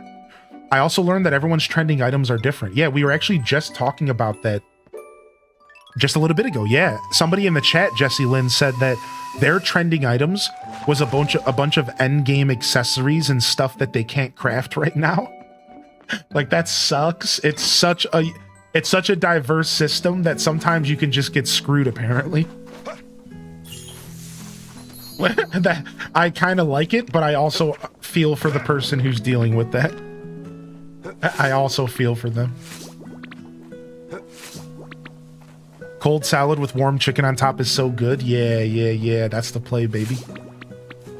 Yeah, it turned out real good. I was pretty proud of it overall. Then we made a nice fresh fruit salad for breakfast today. Grapes, red grapes, seedless. Some perfectly unripe bananas, like just unripe enough to have that little bit of tart flavor, which is so divine. And then some mandarin oranges and some golden delicious apple.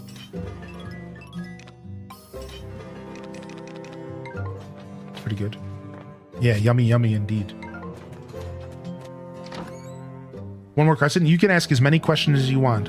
In fact, I want to say thank you for coming here and asking me questions and hanging out and enjoying my show, because you're supporting me through your viewership, and it's the most important form of support that I can receive. So thank you. Thank you. Ask away. If I can't answer it, somebody else might be able to, so it doesn't hurt to shoot your shot, right? Not at all. Not at all. Thank you so much. So Mortis Rose says, does this game have a time limit like Wonderful Life or Save the Homeland? I don't believe so. That is a really good question. My instincts say no.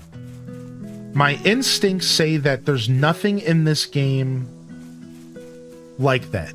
You're not gonna like get a game over if you don't get married, or the game's not gonna end like in A Wonderful Life. It kind of ends unless you're playing Story of Seasons of Wonderful Life.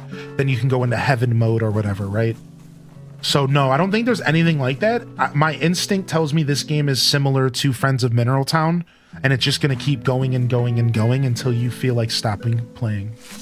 Now, I could be wrong about that because I never played the original, but I'm fairly certain that's what's going on.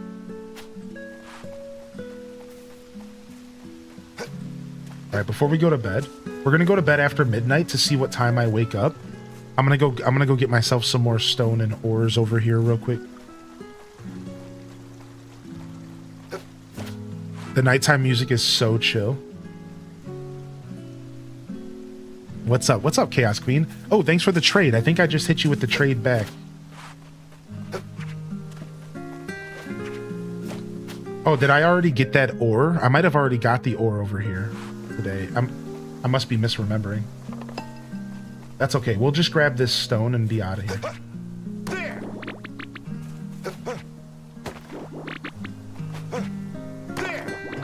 All right, let's get out of here.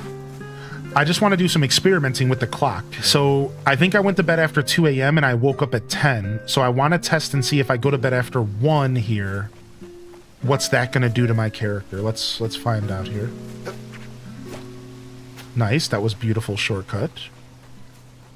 This game's going to be available on Xbox. Does anybody know if the Story of Seasons games are on PlayStation and Xbox right now? Like, not this one, but just in general? Because I thought they were. But I can tell you right now this game isn't, which I think you know that. A Wonderful Life is on PS5. They are. Okay, so I think you're just waiting. I think my answer is yes. I'm almost certain. I'm pretty sure they put all of the Story of Seasons games on every console, but they start off on just Switch and Steam pretty much for every release. I think this is a quality control type thing. Right? I think it's like a quality control type deal. Oh yeah, no problem, Chaos Queen. Yeah, thank you. I didn't get a single one of those lanterns the whole set. PlayStation never got Rune Factory 5? Weird. That's real weird. Wish I could remember which Harvest Moon I played as a kid on the Wii. It was a GameCube game. So UMT Do, you either played A Wonderful Life or Magical Melody. Those were the two GameCube games. Either A Wonderful Life or Magical Melody would have been the games. That for sure. Those are the two. It would have been one of those.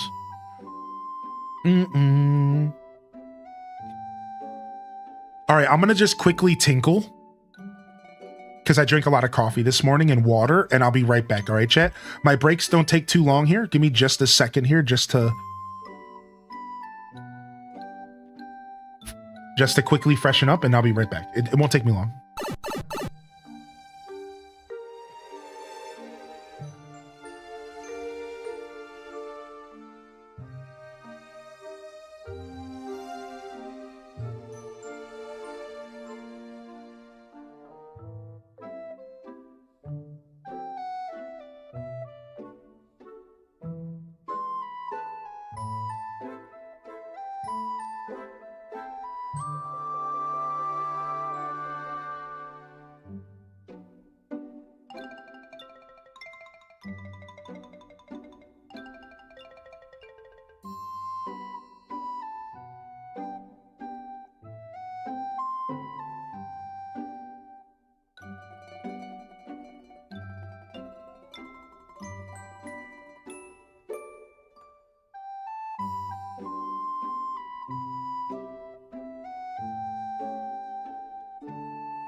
All right, we're back, baby.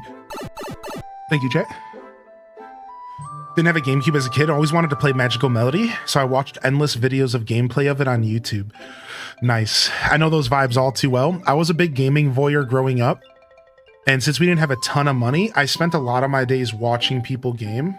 Now, I grew up kind of before the era of YouTube because I'm, you know, grandpa over here. However, I would just watch my friends play games, and I would play on my Game Boy. So I just did YouTube and Twitch before YouTube and Twitch. Like I would sit and watch people play video games all the time. I've told this story before. I'm your like, okay, so we woke up at 10 a.m. again, by the way. So that was after 1 a.m. So now we're gonna try after midnight next. So yeah, I woke up every day, grabbed my Game Boy, and I would watch other people game on the TV. And this made me your favorite gaming companion, right? And I used to say this all the time because I was the guy who was super content watching you play what you wanted. So instead of fighting for the controller, I was hanging out with you and I would just let you play whatever you wanted because I always had my Game Boy. So I was like the perfect gaming companion growing up. People would always call me over, be like, yo, come hang out. Because I would sit back and just relax with them, you know?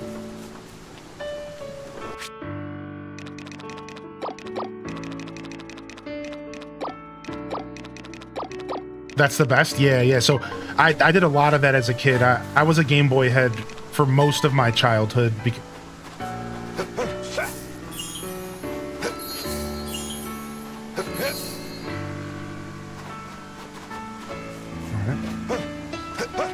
Still enjoy people watching people play and just chilling with something else. Yeah. Well, let me turn this music down a bit. Sorry. Watch all my older siblings beat games. Love the cow suit. Thank you. And I have a cow glider. Hello.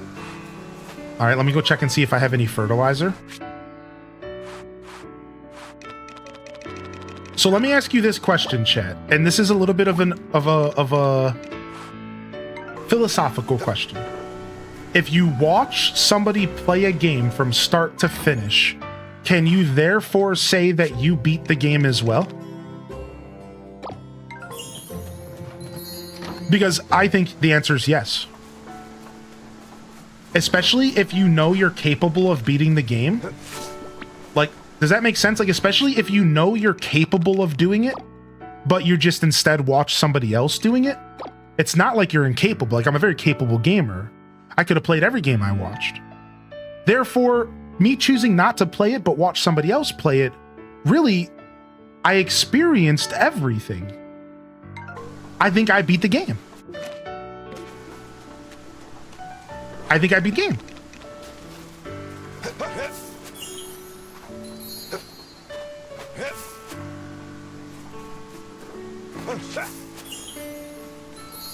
You didn't physically beat it yourself? Yeah, but like, games are easy, dude. You know, like, what's the difference between me playing it?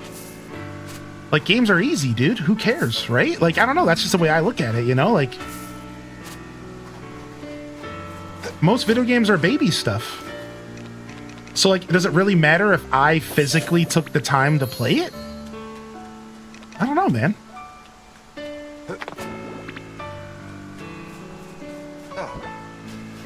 You're debating us? No, I'm not. I'm being serious. Like, I'm genuinely asking. I always wondered how people would think about this question. Like, I think to some extent I beat those games. Now, obviously, I didn't beat them physically. I'm not delusional. I know that, like, there's a difference between watching and beating. I know. But, like, if you really step back and think about it, like, I don't know, man. That's like, maybe it's like similar to like watching the movie versus reading the book. Would you say that the person who watches the movie There you go. doesn't have the same experience as the book reader, which is true, but like, it doesn't mean that I didn't experience the story. Like, I know everything that happened.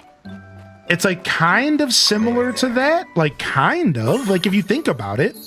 Dude, how many video games do you just autopilot through it?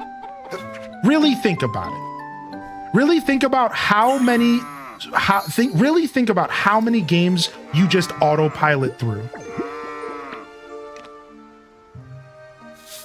All the time, dude. You turn on autopilot all the time when you game. Games are so repetitive all the time. So like, what's the difference between me playing it and me watching it be played? There's really not a massive difference. Not really. See, I'm really good at video games, so I autopilot all the time. See, that's the difference for me. Like, I'm just really good at games, and I'm not trying to like gas myself up. I'm just really good at games. So like, I don't even have to try ever when I play video games, unless I'm playing a video game that makes me try. Something like Elden Ring or something, right? Like, I couldn't tell you the last time I put any effort into playing a Zelda game. Like, I'm just gonna be real. Like, I couldn't tell you the last time that a Zelda game made me actually put effort in outside of solving a puzzle. Zelda puzzles will make me think. Otherwise, I don't ever put any effort into playing Zelda. I just play the game. I just like I could be asleep and I could probably play most Zelda games.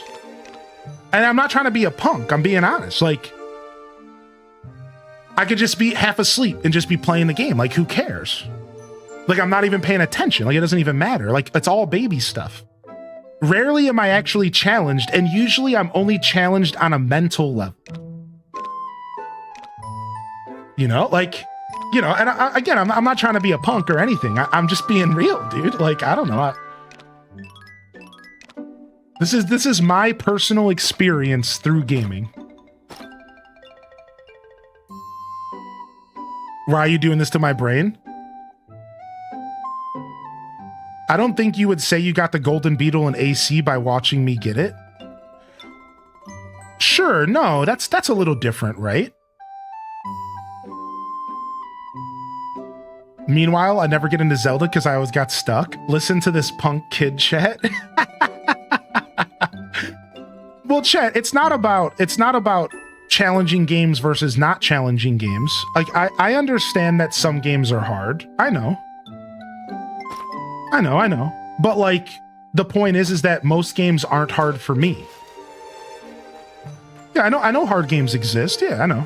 But like, most games aren't hard for me. I've played some of the hardest games ever, and rarely are they super difficult. Like, so it's like, sure, like the point that I'm trying to make is like,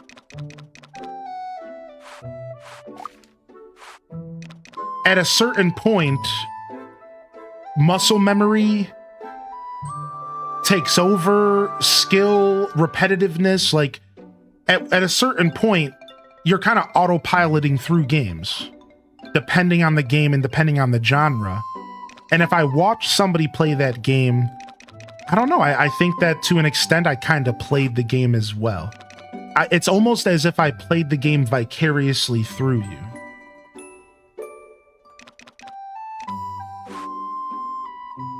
Right? Like, if I'm in the same room, we're talking about the game, we're interacting, and I'm watching you play, to some extent, I kind of played it, if you think about it on like a philosophical level. And like I said at the beginning, like, we're talking, this is a philosophical question.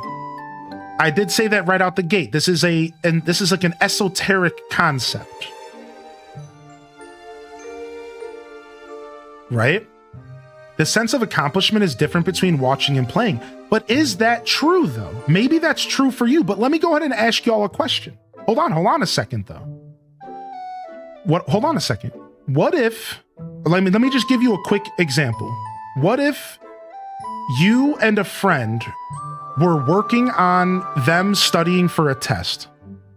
So you're studying for this test together. You're in the same room. Maybe they're throwing you a couple questions on their cards. And then they go and they take this test, and you're there the whole time. You're watching them, and you're super invested. You've been a part of the journey from the very beginning. You were there every step of the way, helping them better understand the test, or just sitting back and watching them work their brain. And then at the end, they finally accomplish the test and they get 100% A plus.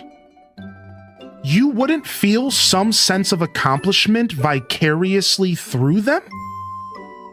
It's not your accomplishment. I'm not a delusional. I know I didn't do that. But you wouldn't feel some sense of accomplishment saying, hey, this, yes. You feel it with them. Yes. It's a group feeling. It's a group thing. That's how I feel about watching video games. It's very similar. I can sit back, I can watch them play, I can solve the puzzles alongside them. You know, even if I'm just thinking about it while they're playing quietly.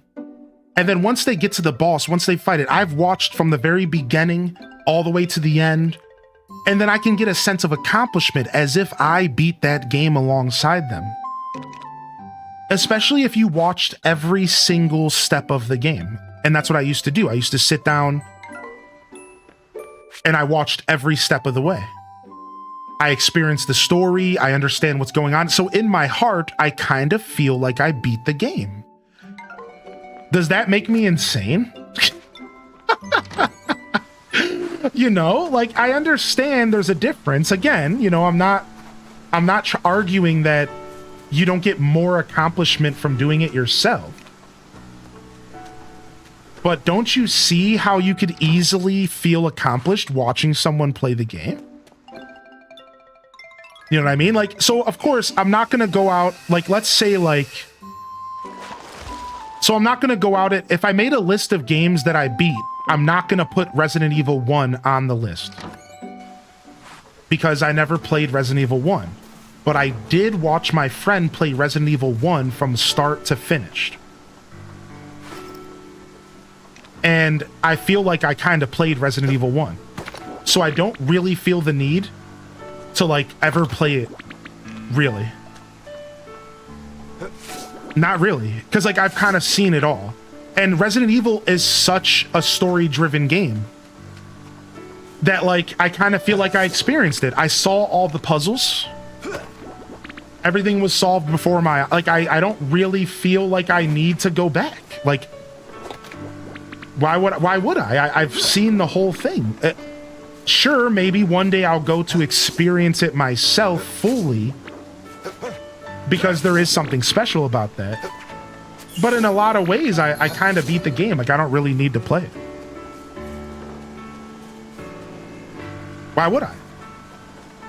Right? Like, what's the point? I beat it.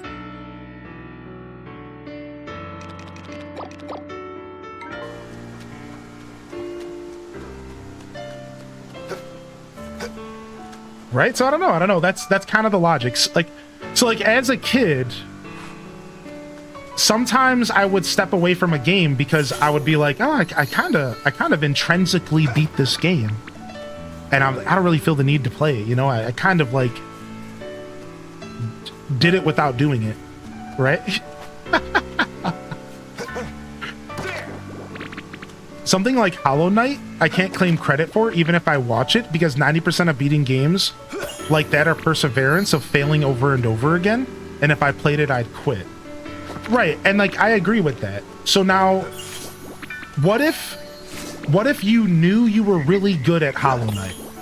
Right, Savage? What if you were the best gamer on the planet, and you knew that if you picked up Hollow Knight, it would be nothing but a day's work for you? Light work. Baby stuff. And then you watch somebody play the whole game. In some ways, you could say, well, I could sit down and play this game that's pretty challenging, and it's gonna challenge me in maybe some ways, but in all reality, I watched the whole story, I saw all the secrets. Do I really need to sit down and play it for myself? Especially if I know it's just gonna be baby work.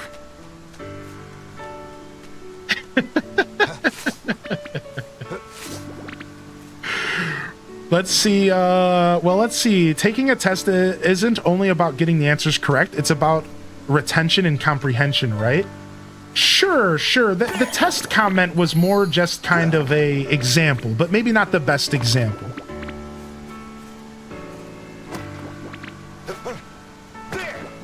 right? Keep in mind, I'm not calling myself the best gamer in the world. I realized that could have came off pretty big-headed. I'm far from the best gamer in the world. Far from it. Dang it, I missed the frog. I'm a god gamer, what am I thinking?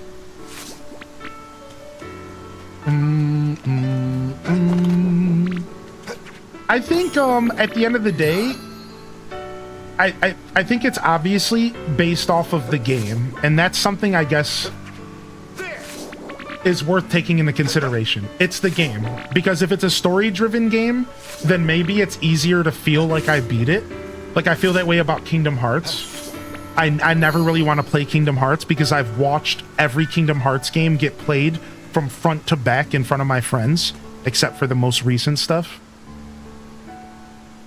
So yeah, sure. Whereas, like, if it's a game like Mario or a platformer or something that takes a lot of mechanical skill, then maybe, like, there's too much going on to just say that watching it is the equivalent of playing it. And again, I never said that they were the equivalent. I'm talking about vicariously. I'm talking about, like, in an intrinsic way. Right? The same way that some people come and watch me play games on Twitch, and then they don't really feel the need to play a game because they're like, well, I kind of experienced, I kind of played it, you know?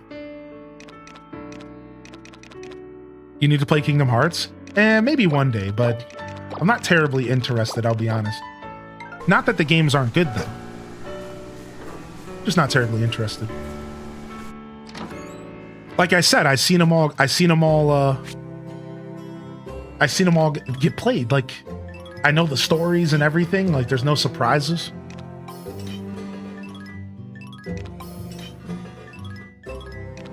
Humble brag, getting us worked up on a rainy Thursday.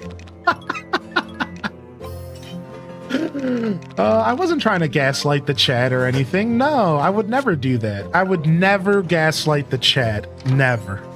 What's up, Shady Jake? Good to see you, by the way. Would you say you played a game if you only played the sequel, but the games are similar? Like, let's say you never played Breath of the Wild, but you played Tears of the Kingdom.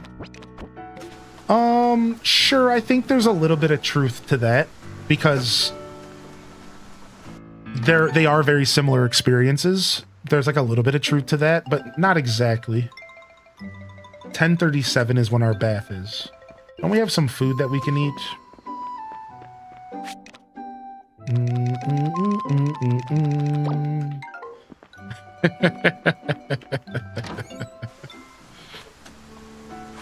That's why some people don't watch for spoilers and stuff, right?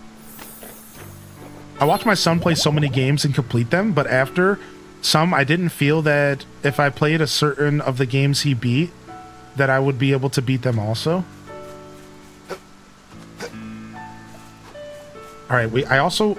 No, you don't fertilize twice a day, you only water. Sure, let's go back into the mountains and do a little bit more farming. We're trying to wait till midnight. Actually, what we'll do is we'll fish. We'll fish right here until we can take our bath at 10:30.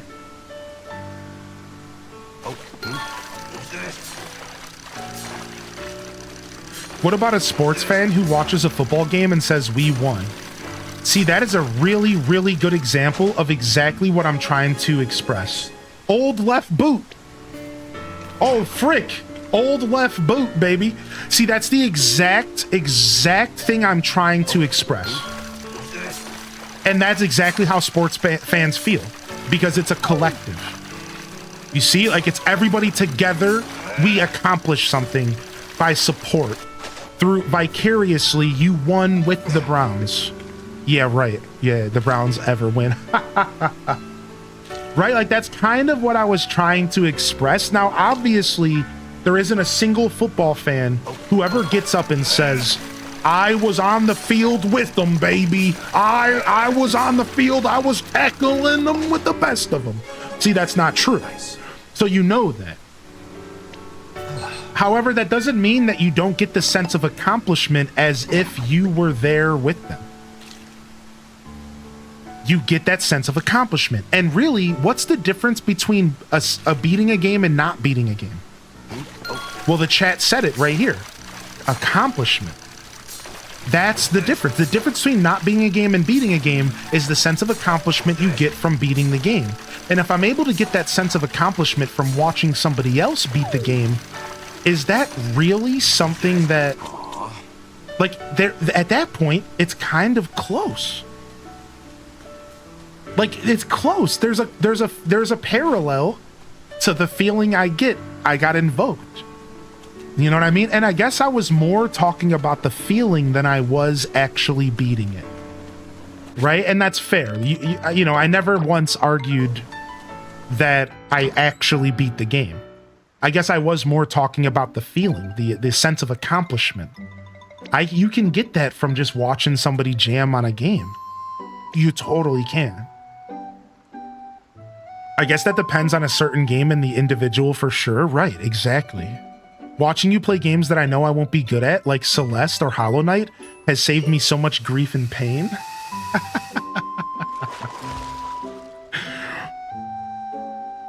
That's the one thing I never understood about sports.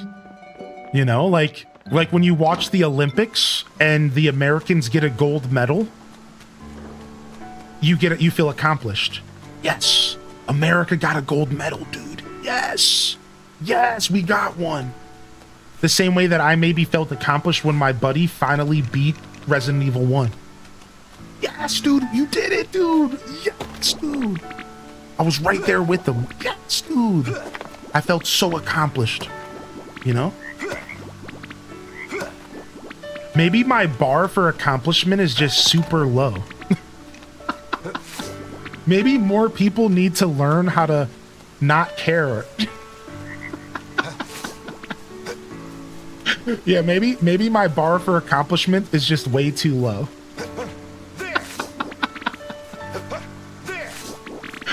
Maybe that's it.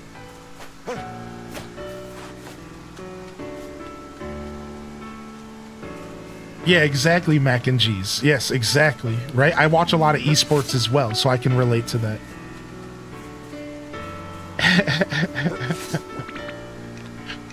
Right? I guess for me, I can separate.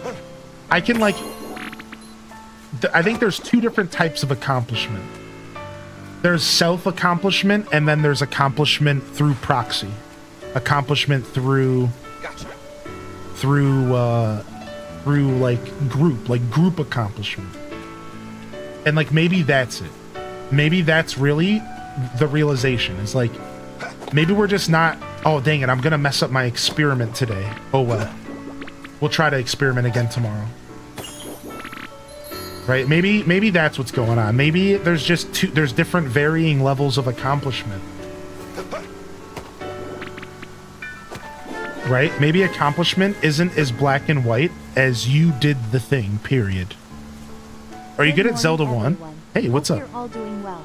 Got a Switch 2 the other day.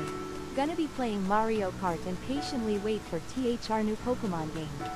Also, please tell me why deep fried ranch is a thing at the state fair. HDESKEK. Deep fried ranch. I hate everything.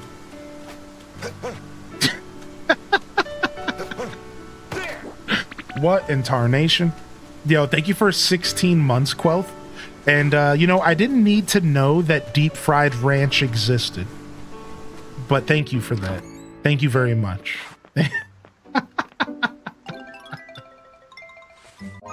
Are you good at Zelda 1?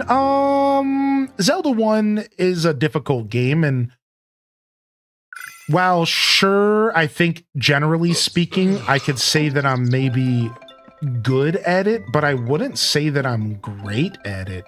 That game's just old and hard, man. Like, frick, does that game suck sometimes. And really what it is like, it's the combat. The combat's the thing that I probably would be the worst at Zelda 1 if I had to like analyze myself. It's the combat, man, because the combat is just brutal and it's like fast paced and it's easy to make mistakes. This is the same for a lot of old games, and it's very patience heavy. Like you need to like be very patient to get through a lot of it. And they put you in situations that are just obviously unfair.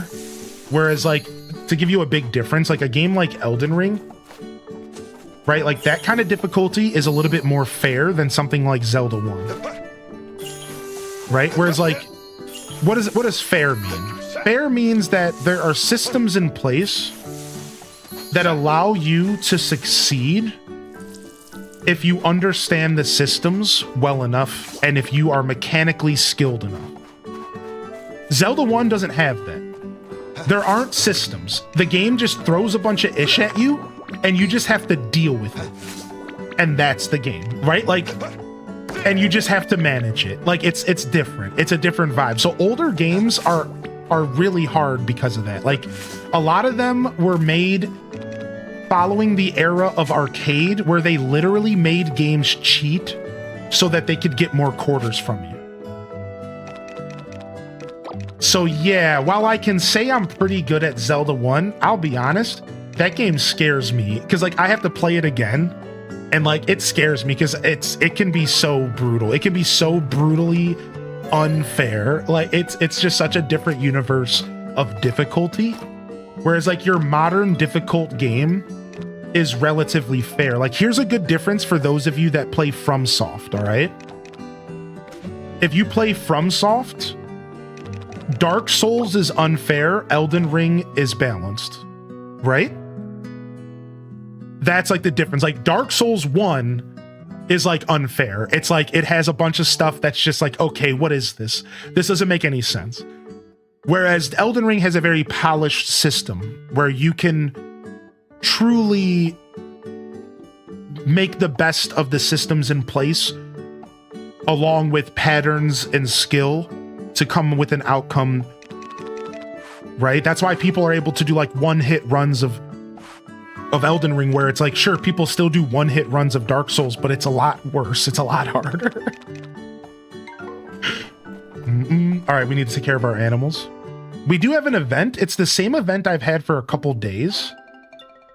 It's with a gentleman in town that I have to talk to him before noon. Oh no, it's a different event. It's a pink one. We should probably go to the bazaar and see what's going on there. Yeah, we should probably do that. All right, both of our chickens are fully grown. Let's go ahead and brush our animals here. Yo, good morning, Sam Squatch. Good to see you. Welcome to the show today. There you go.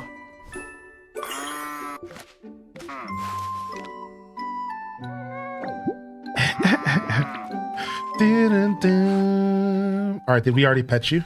Yeah. There we go.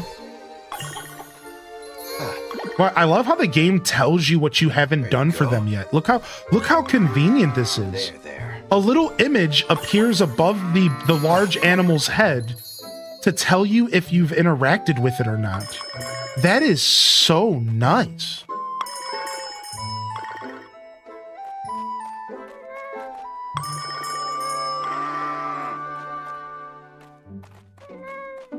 Dude, my alpaca sounds adorable. Yo, go outside. Cow, go outside. You're killing me, Smalls. You're killing me, dude. Okay, we got one of them to go outside. The cow was in the way of everybody. Freaking cow's massive. It barely fits through the door. I don't know how we even got this animal in here. Homie barely fits through the door, dude. Sheesh. Sounds like a ghast or a cat. It does kind of sound like a ghast. What a funny call out. I like that. So thanks for joining in for a great discussion, Chad. I appreciate you all.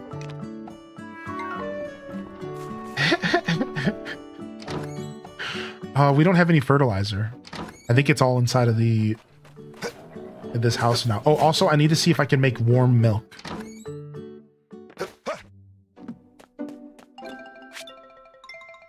No, I don't have a recipe for warm milk. So we need to get that recipe before we can make it. Okay. No microwave. This is grandma's house. Imagine microwaves.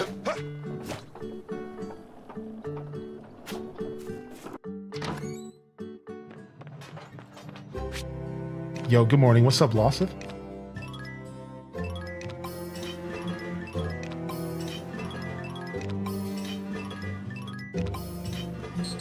All right, we need to level up our weeds. So we need to level up the forageable character. Right? Isn't that how that works? So let's check. So weeds are a forageable, therefore we need to level up the forageable guy, which is, he's on my farm. We need to level up our weeds, because if we level up weeds, then we get higher quality fertilizer. So I'm realizing this is actually pretty important. We need to get our weeds leveled up. The cows make me feel like I've played this game before. Harvest Moon and Story of Seasons cows are pretty consistent across the board. Yo, enjoy your lurk today, Mama Teller. Thanks for popping in, by the way. Always good to see you, dude.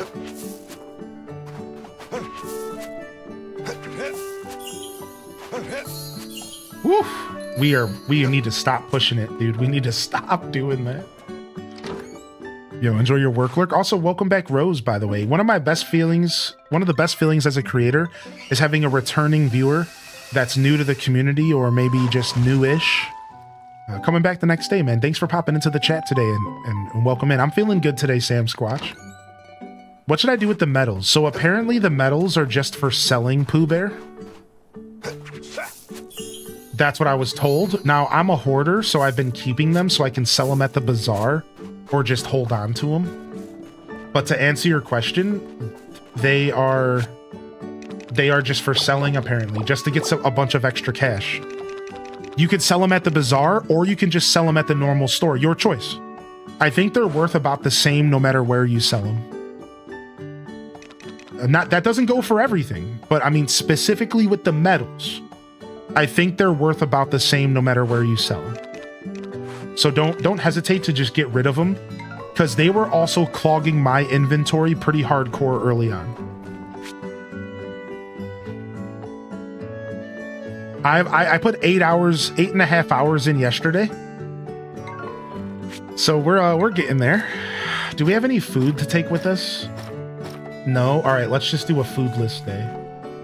Well, actually, hold on. I want to level up my forageable guy. Let's grab some forageables and level him up. I don't know if flowers count as forageables.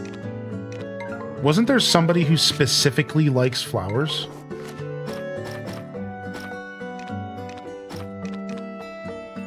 No. Okay, so it's probably bundled in with this guy.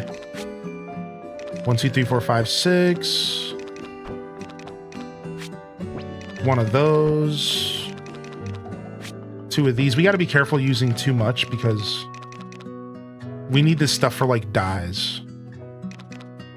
We can do wood and stuff. I forgot stone and stuff counts as a forageable. So let's do some rocks. We can do 3 pieces of wood.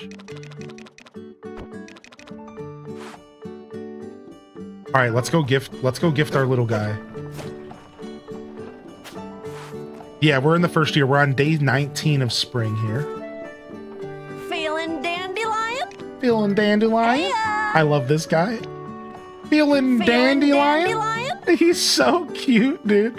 Feeling dandelion? All right, so this counted as a flower. This didn't, we couldn't put that, but we could do everything else.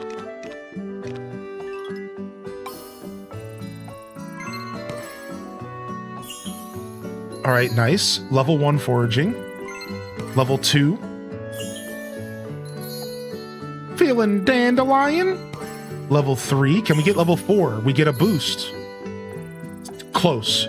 We're close to a quality boost. All right, let's go do some more foraging, and then we can come back and we can hook this guy up tomorrow. I don't have the energy to forage right now. I'll do some late night foraging, I guess, because I don't want to forage too much here because I have to make sure I can water my fields. But we can take a second bath later. Yeah, let's just wait. checked out Humble Bundle, and there's many games on there. Yeah, Humble Bundle is such... If you're a budget gamer, Humble Bundle should be something that's on your radar. If you're a budget gamer, you want that on your radar. All right, we missed the event. So it must have been before 3 p.m. We missed the event. That's fine. We can spend the rest of the day just getting to know the townsfolk a little bit better.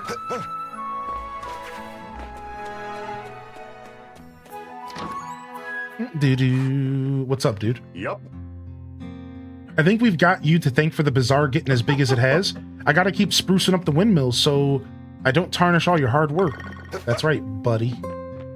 Get to work, buddy old pal. Hooray! The bazaar is getting super big, huh? All the grown-ups seem pretty happy. And they all say you're the one who did it, Rob Boss. Yay! Everybody's happy for the bazaar. It's good. Little snot-nosed rats. Hello Kitty, do you still play it? I haven't played Hello Kitty in a little while, but I do like the game. I just too many games in too little time. But I haven't played Hello Kitty Island Adventure for a while. Not online or off, not on stream or off stream. Yeah, it's been a bit. I'll be honest. What if you gave her milk straight from the cow? Would that qualify? I don't think so. I think it's a recipe I have to cook. Honestly, it's a good question though. Maybe I could try. All right, here's the girl that wants the bag. We got your request. Where are you at? Where you at? Where you at? Where you at? It says you're around here somewhere.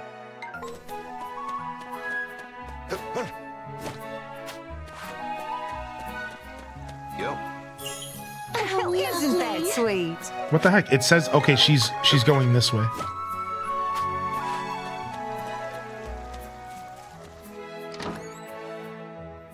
Hey, I found your bag, babe. Huh? That old bazaar's actually starting to shape up. Guess the mayor wasn't all talk after all. Oh, by the way, remember that bag I lost? You still haven't seen it around, have you? Got it. What? Wait, that's it. That's my bag. You actually found it. Thank you so much. I mean, thanks. You're all right. You know that? Anyways, glad that's settled. Later. Here, hold on. I'm actually going to send a quick message off here. Later. Whatever.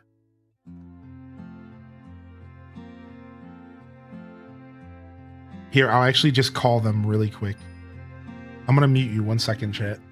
All right, I'm still here. Give me just a second.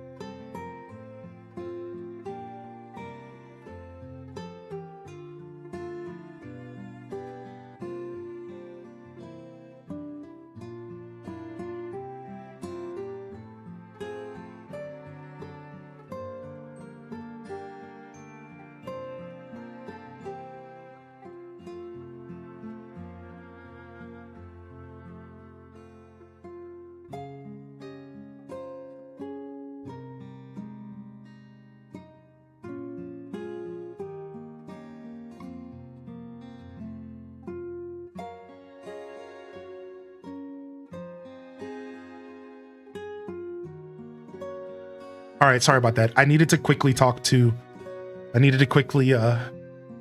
handle something. I don't normally ever get on my phone midstream, all right? So yeah, sorry. I just needed to quickly handle a quick thing.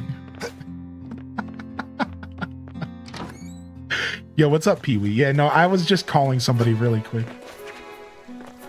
Guess the mayor isn't all talk, he's all muscle. All right, wait, what other requests are we working on for other characters? So we have catch 3 fish. Or bringing the cafe home. Maybe I can buy the warm milk from here.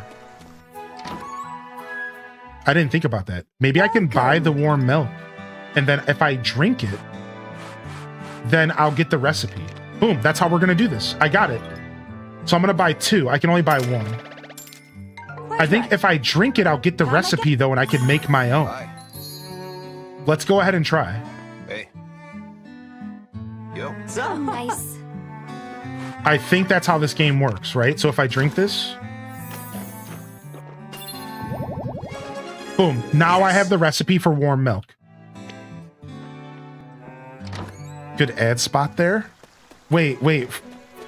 Oh, random reject. Very nice, random. Very nice. I'm like, wait, what? There was no ad?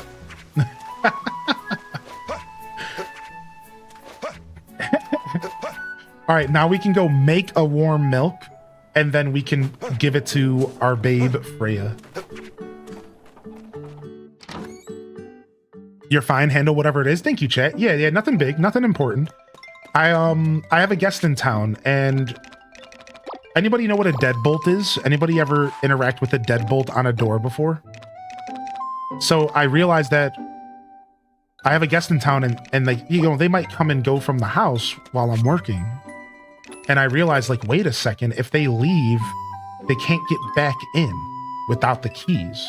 So I was just letting them know to like either grab the keys or to lock the deadbolt in open position so they can come and go. Did you kill it? So yeah, I just wanted to quickly make sure that they knew that, because like that would have been awkward, because then they would have had to call me to get back in, and I'd rather give you all my attention, because that's the kind of content I like to create. Once I'm working, I don't like to give anybody my attention. I want to give it all to all of you.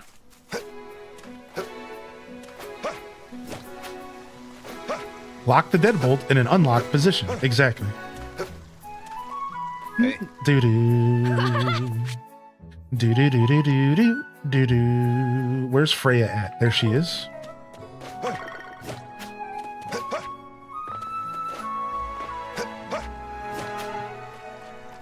Hey. How are you today? Freya, babe. What's up, dude? What's up, M Online and Dragon Tamer? Good to see you. And we got a recipe for herbal tea, which if this is anything like older Harvest Moons, the herbal tea recipe is broken.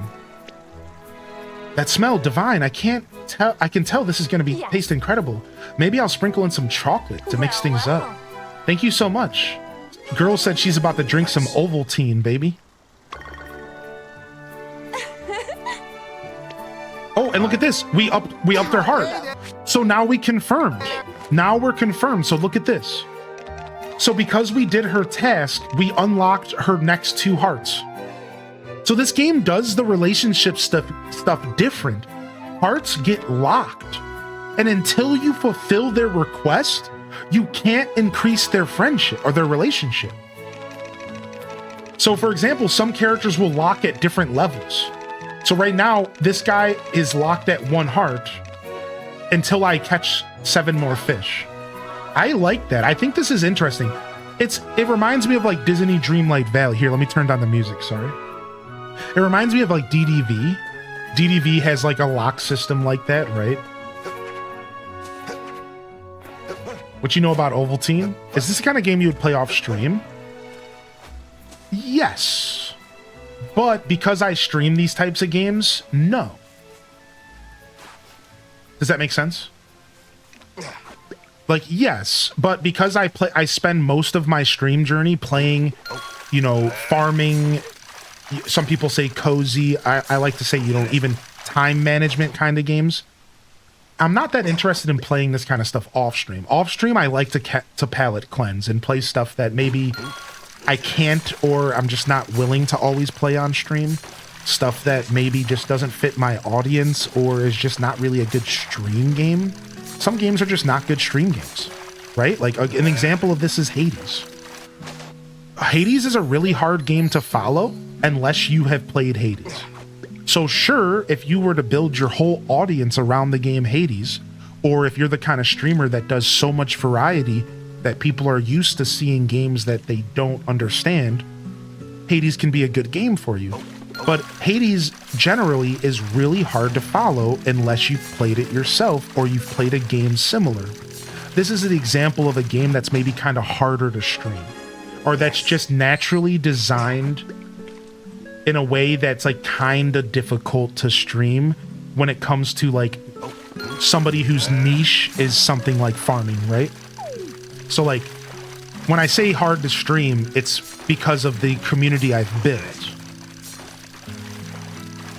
Whereas I think some games are naturally easier to follow. Like, I think any streamer could play a Mario game because Mario is easy to follow. So it's not really that there's not a huge gate. There's not a huge barrier of entry. Like, Mario's Mario. You get what you see, you know?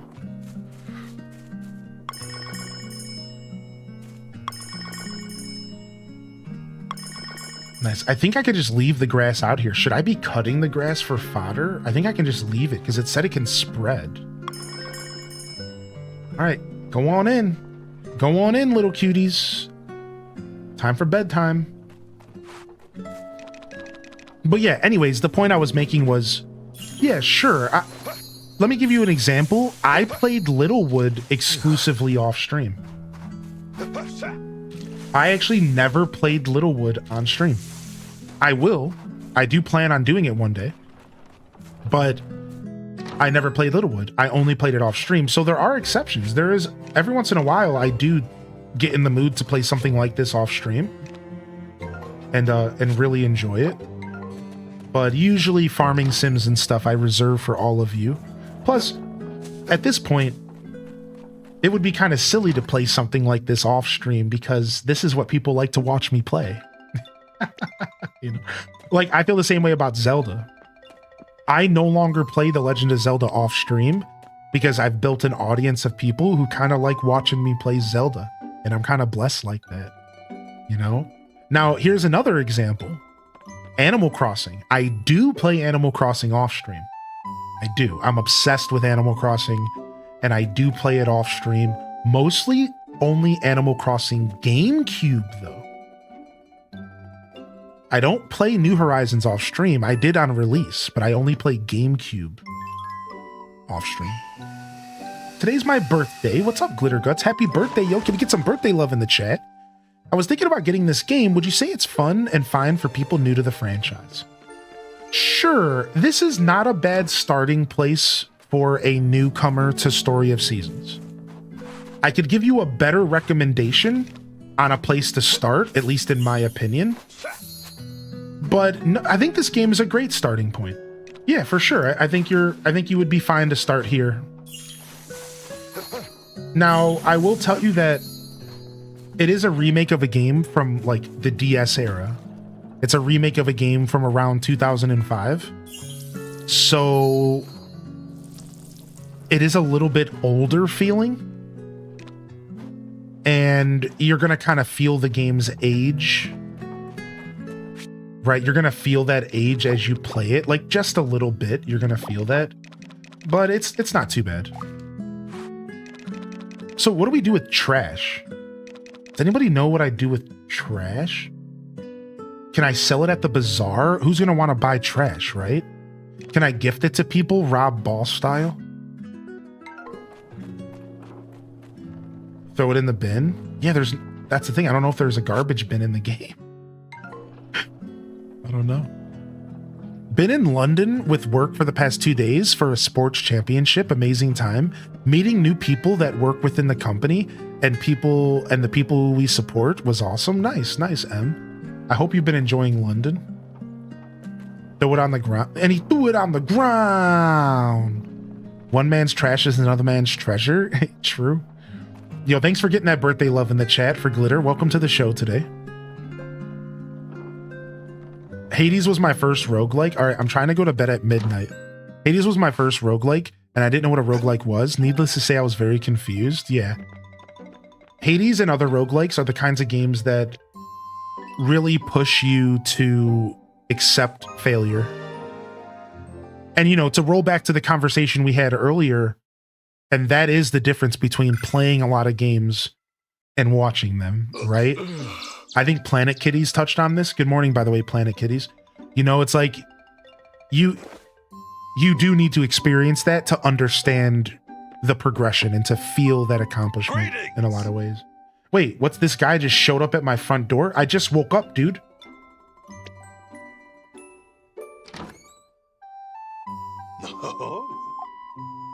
Good to see you, young farmer. I have something I wish to discuss with you. We in town will soon be celebrating Honey Day. As this will be your first year participating, please permit me to explain what this festival entails. On Honey Day, folks in your age range give the gift of honey to another. Such gifts are a wondrous way to show how much you care for and appreciate those around you. Indeed. I figured you might be caught off guard since it's your first time, so I've brought this honey for you. Wow, how kind, because I couldn't grow any honey yet. Or whatever, collect. Go ahead and present that honey to a friend of similar age on Honey Day. I guarantee such a swift gift would make them incredibly happy. And there are many more options than just plain honey, of course. Any honey-based gift will work. Precisely. For example, if you're seeking a particularly exceptional Honey Day gift, then try honey cake! Yes, a grand gift to show someone special how you truly feel. Why, years ago, I myself made a homemade honey cake to tell my wife just how sweet I was on her. Ah, yes, the smile on her face will forever remain in my memory. She was so tickled to receive it. Although, come to think of it, she never did comment on the taste. Very introspective of him. But I ramble. If you have someone you're sweet on, honey cake will make your feelings clear as crystal. As my own experience can attest, making it yourself can be quite the endeavor. Still, give it a shot next year. To that end, I shall provide you with a recipe for the most delicious honey cake. One more thing, Jackie. I've heard the cafe also has honey in stock for a limited time. So if you find yourself running low, you might as well stock up on the cafe. I'll be counting on you. With that, I shall take my leave. I hope you enjoy the festivities, young farmer. So how does Honey Day work? So do you just gift one person, or do you gift everybody? Okay, so new experiment. I fell asleep after midnight and I woke up at 9:30. A half hour before falling asleep at 1 o'clock. So even going to sleep after midnight will punish you. Let's find out today if we go to sleep before midnight, if we manage to wake up at 6 a.m., which I think is when this game usually starts, I think. All right, let's go. Yeah, so I don't know, like, do we just give the honey to our honey, or do we gift it to a bunch of people? I'm kind of not understanding the event. Is it similar to the flower event? Well, we're gonna go ahead and participate. Well, I guess we'll figure it out, huh? All right, let's go. Time to take care of our crops, baby. How dare this game punish night owls? I know.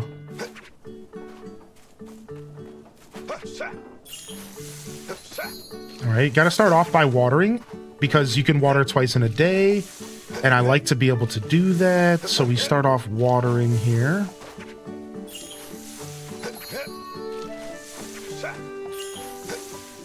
All right, done. Now let's go take care of our mamminals here this morning. And let's go get some of that good stuff out of here. Yo, how you doing, by the way, Spooks? Good to see you back in here, Spooky. Which, this game looks cute, and I heard there's a lot of cooking, which I love. I'd love to hear your other suggestions. All right, so as far as Story of Seasons games, I recommend starting with Pioneers of Olivetown. Pioneers of Olivetown is just a little bit more modern, right? It's kind of a blend of My Time at Portia, a little bit of Stardew. It's got a little bit of that energy, right? And I think it's a wonderful starting point for anybody entering the Story of Seasons ecosystem, because I firmly believe that it being modern makes it more like palatable. The only problem, and this isn't really a problem, but the only thing to keep in mind about these older games, or sorry, this game, is that this game's actually a remake of an older Story of Seasons, an older Harvest Moon.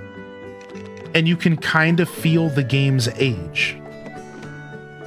So just keep in mind that you have to be a patient gamer, or you have to be the kind of gamer that's willing to try out older, maybe slower paced experiences. That's the only reason I recommend Pioneers of Olive Town a little bit more, is because I think it's a little easier for a new player. Whereas this game's not hard, it's just slower, it's more old school, and you're gonna do a little bit more tedious style stuff in a game like this, right? So I still think that this game could be a really, really good introduction to the Story of Seasons games.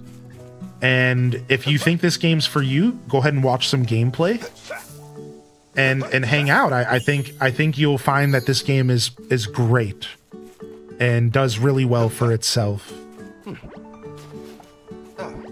In that sense, right? Oh, wow, I didn't realize harvesting stuff off the ground takes your energy. That's really good to know.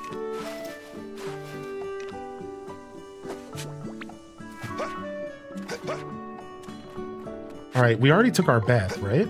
Let me double check. No, we didn't. Good. I was about to say, because I'm so low on energy. All right, that takes 30 minutes of our day away, though, which is okay. What does it take to make some honey cake? Yeah, there's a look at all the different recipes. There's a lot of cooking in this game. Take a look. And the cooking provides different buffs. So if you are looking for cooking, this game does have a pretty heavy cooking system, it seems. But I should note that the cooking is just kind of clicking a button. So it's not like it's crazy in depth. But there is cooking. But it is just, you know, you just kind of put some ingredients together. Now, there is a side of the cooking that lets you... There is a side of the cooking that lets you kind of manipulate and like adjust the ingredients. So like that seems like it might be kind of fun. All right, let's grab some forgeables and let's gift them so we can get higher quality stuff here. Let's grab these forgeables here and we're going to gift these bad boys. I'm going to grab these walnuts as well. Let's see if I can give trash to the sprite. Let's see if he'll take my trash. Lurking while I make breakfast? Yeah, get your breakfast on. Get your breakfast on, dude.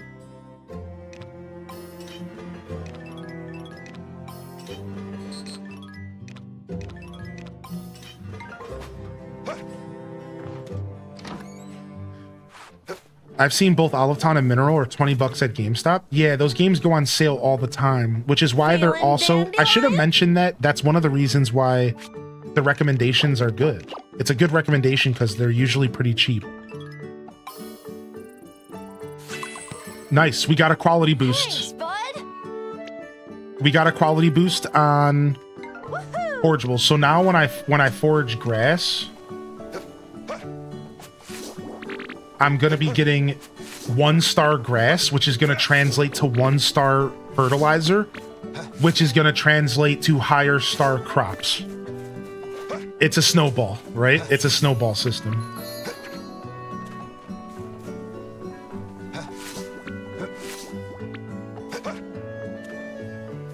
Can't recommend Fantasy Life enough. Dude, I love Fantasy Life so much. Holy heck, dude. I hope we continue to talk about Fantasy Life for the rest of existence. I am converted. There are people out there that have known how good Fantasy Life is since the era of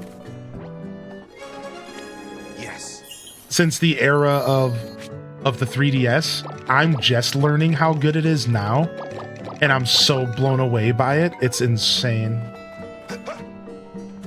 All right, we could take another bath later to finish watering the crops, but we want to get to bed before midnight, so we're going to have to be careful about that. All right, let's go see. We don't have any events that we can do today.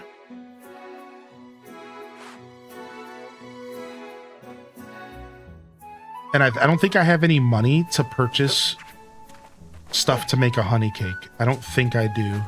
Let's go stop at Miguel's and see. Actually, Miguel's might be closed. Nope. Hi. Welcome, welcome. You have 2 copies of the 3DS game? Okay, I am broke, but maybe I can still do this. I just need a little bit of flour. Oh, homie doesn't sell flour. That was only on Bazaar Day. That was only on Bazaar Day. Maybe the cafe sells the flour. Maybe I'm mistaken. Let's go check. I think the cafe might be the one that's closed on Thursday, though. All right. Oh, well. No honey cake this year. That's okay. Yo. Yo! Yo! All right. Well, I think we're going to go ahead and give Freya the honey cake. I think so. No, I almost jumped into the river again. We're learning, dude. We're getting there, man. Hey. My, how lovely. Ladybug? Dang. You guys have such good taste in games. This community's the best. Welcome on in here. Well, ain't that nice? Well, ain't that nice? I love that guy. That's my Rocco voice. Well, ain't that nice?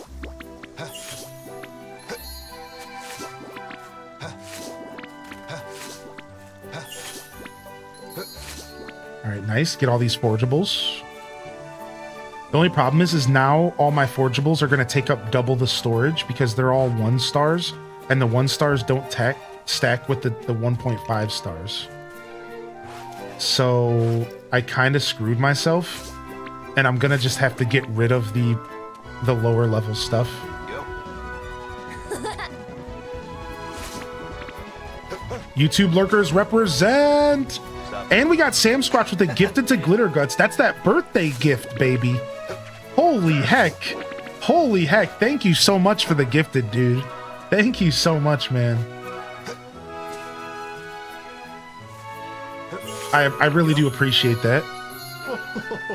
And yo, what's up, Ellie Bobelli? We are almost at Friday. We are almost here. We almost made it.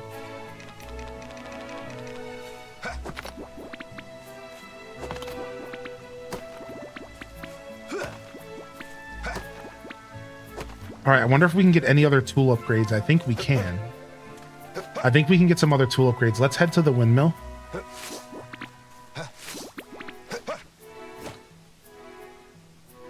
Let's head to the windmill. I think we can go ahead and get a tool upgrade here. Boom, shakalaka. I'll grab some more of these weeds because these weeds turn into fertilizer. So we just want to grab as much as we can. What the heck? Yeah, enjoy. We do got a pretty dope emote collection. Thank you. How you doing today, Native and Nisa? Welcome to the show today, Nisa. Fantasy Life is amazing, yeah. Yep, here we are. Inventory full. So how do we combat this? So I guess we take the level 0.5 stuff and we sell it at the bazaar. So we're going to let our inventory stay full until the bazaar, and we're close. It's 2 days away. That's what we're going to do. We're just going to let our inventory stay full, and we're just going to sell a bunch of stuff at the bazaar this week, and that'll balance our inventory back out with these new upgrades. We can also give some of the stuff to the nature sprite to level up our bounty even further, but I'm going to hold off on that. Here's what I'm going to do. I'm going to take everything out of my inventory and go see what we can craft at the windmill, just to kind of see what we can accomplish. We don't need to take anything like food out. Let's just see what we can craft at the windmill here. So we didn't grab these. All right, let's go. Because we do need dyes and stuff. So, all right, let's start off by going down here and seeing. So we can make perfumes to sell. We can make more of the green dye, which we do need more of this.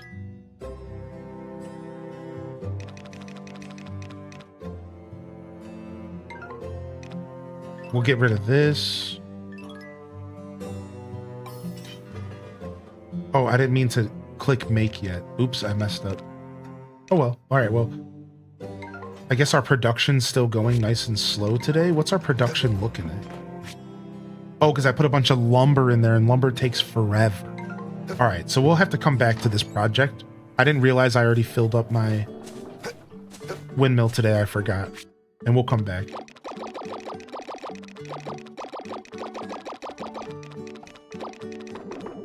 right, and then let me go ahead and grab stone and wood out of here. Let me put this stuff away. Organize. Organize. Boom. All right, nice. Out of energy for now. We could cook. Oh, you know what? I didn't take care of my animals today. Oops. I'm off my game here. All right, let's go ahead and see if we can just get them outside so they can eat before it gets too late. Yeah, let's just get them outside here. And then we can take care of them while they're out here. There. Little pet. Yo, good to see you back in here, Dragon Tamer. Boom shakalaka. Nice. A little bit of stamina to pick stuff up, so you have to be careful if you're low on energy. All right, little brush. Give me a little bit of milk. Beautiful. And how about you? Little brush, Mr. Alpaca Baby. A little pet. There you go.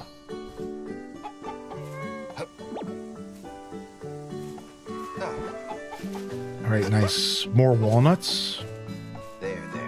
There. And why don't we chill out for a little bit and just admire the view, right? Let's just chill for a minute, man. Somebody in the chat mentioned earlier that they heard that somebody said that they wish there was a time skip in this game because they found themselves waiting sometimes for like something to happen. And you know what I have to say to that? What's your rush? What do you mean there is a time skip? It's called admiring a view. That's the time skip. There it is. Take a step back and admire the view.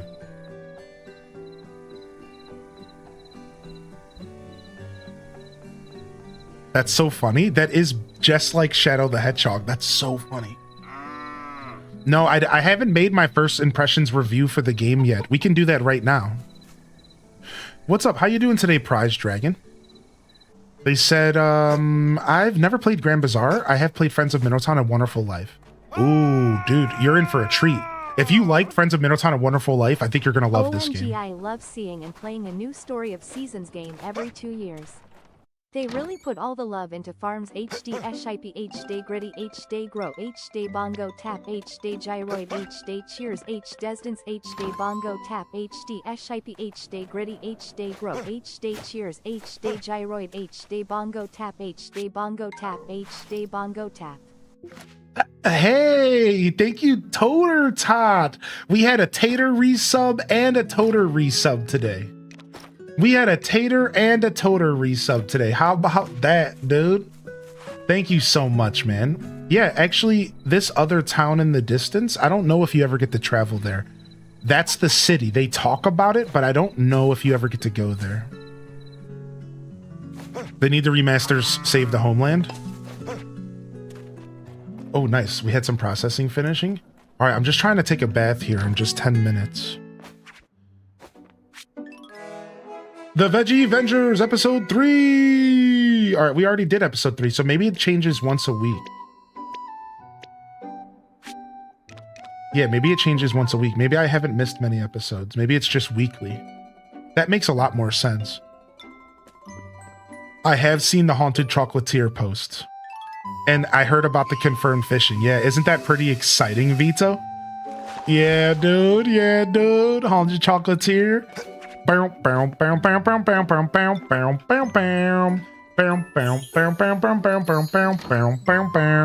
You do get a little bit of stamina back for clicking on the flower, by the way. I know somebody mentioned that. I think it is working. Come on by, little buttums. I need you to get up in this door. It's time to go to bed, little cuties. That's right. Get up in here. Dude, my animals are so cute in this game. What the heck, man?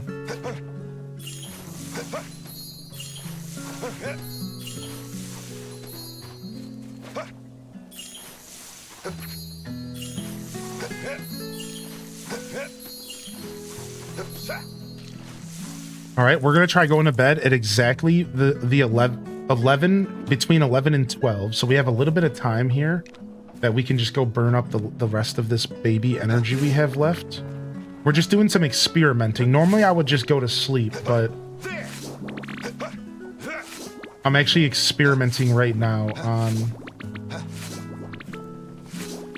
exactly how detrimental it is to go to bed past midnight. So far, the science is if we went to bed, if I go to bed past midnight, I wake up at 9:30 a.m. And if I go to bed at 1 a.m., I wake up at 10 a.m. So there's a 30-minute difference. And then we're going to see what 11 is. I have a theory, but we'll wait. We'll wait and see. All right, let's go ahead and do a little bit of cooking. I want to sell most of these eggs during the event, but I would like to do a little bit of cooking here. We can actually make some sashimi if we want. Let's go ahead and grab some cooking stuff out of here, maybe. It's always good to just have a little bit of food to keep yourself energized in this game.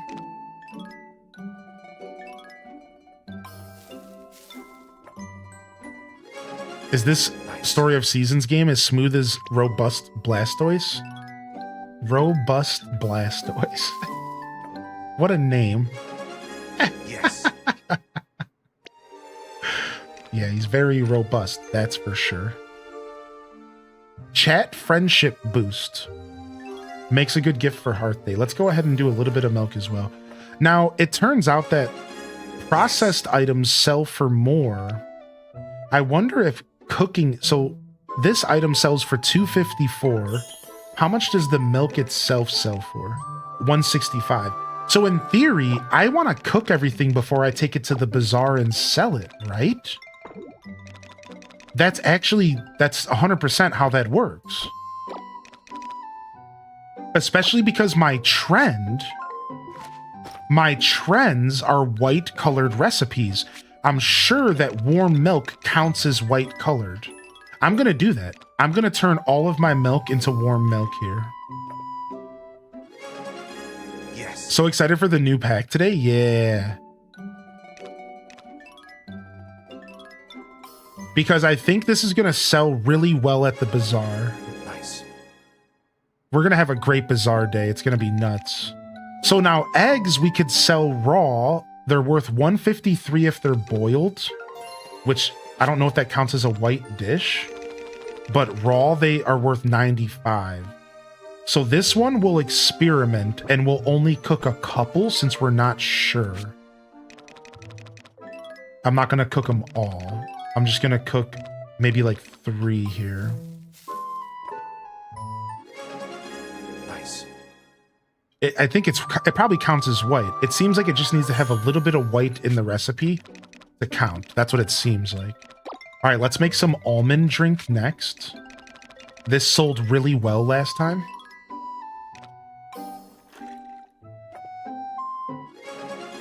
Nice. You giving people warm milk while wearing a cow suit? You know, I didn't really think about that, and that's kind of gross, actually. You know, that didn't actually cross my mind, and now that you mention it, it's kind of whack. Like, what am I doing? That's kind of whack. Like, we probably shouldn't be doing this.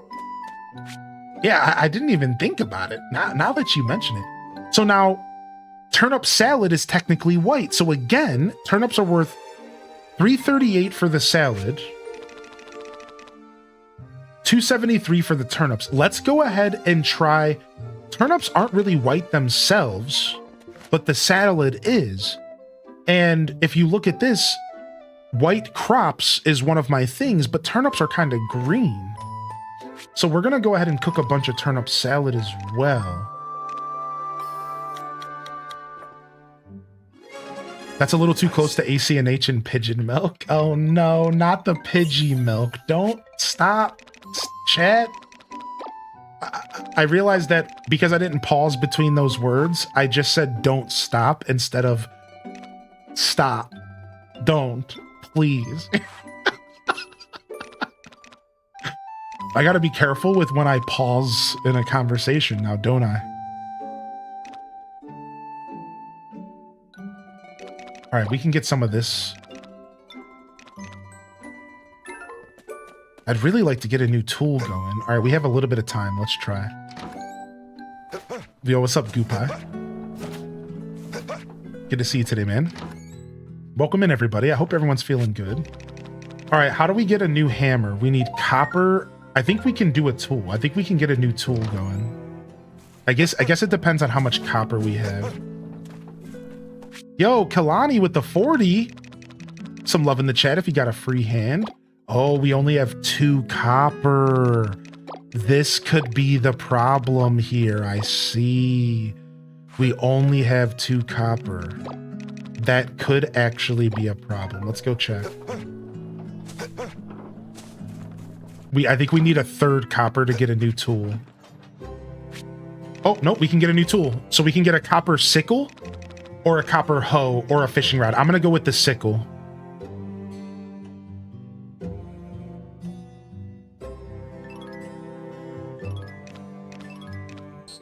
Because I use the sickle a lot. The item will tell you if it's trending if you hover over it. Oh, wait, really? It'll just straight up tell you? Let's go check. You know, I think I knew that, and then I forgot that. Is that fair? Does that make sense? I think I knew that, and then I forgot that. All right, let's see. Let me grab this. I'm just trying to clear my inventory here. All right, we'll just hold on to this stuff for now. Wait, let me get that food I was gonna eat. Sashimi. And we can just throw that ore in here. All right. So if you hover over it, it'll tell you if it's trending. So the turnips are trending. So turnips count as a white. Oh, it literally says a plump white turnip. So we're good. So now we've solved that. So turnips are trending, but so is the turnip salad. So I was right to cook it. So are the boiled eggs. So we want to cook all of the eggs. I'm so glad you jumped in here and said something, dude. What's up, Turtle Senpai? Oh my gosh, we're gonna make so much money at the bazaar. We're about to make moolah at the bazaar. So let me go ahead and explain what's going on for those that are a little lost. Yes. So the way this game works is that in order to sell stuff in this game, you have to sell stuff at what's called the bazaar. Every Saturday, the bazaar opens and you sell stuff, basically playing like a mini game. Now, you can sell other stuff in the game, or you can sell at other locations. However, the game makes it pretty clear that selling at the bazaar is the best for almost every item. So you want to save your stuff until Saturdays, and you want to sell your stuff at the bazaar. The game kind of makes that clear that that's the play. Now, every season in the game, there's a trend, and that trend makes it to where the items are more desirable, they sell out more frequently, and even more importantly, they are worth more money. All right, so, oh wow, there's a whole page dedicated to what's trending. I didn't even realize. Beautiful. Wow, beautiful. Pickled onions.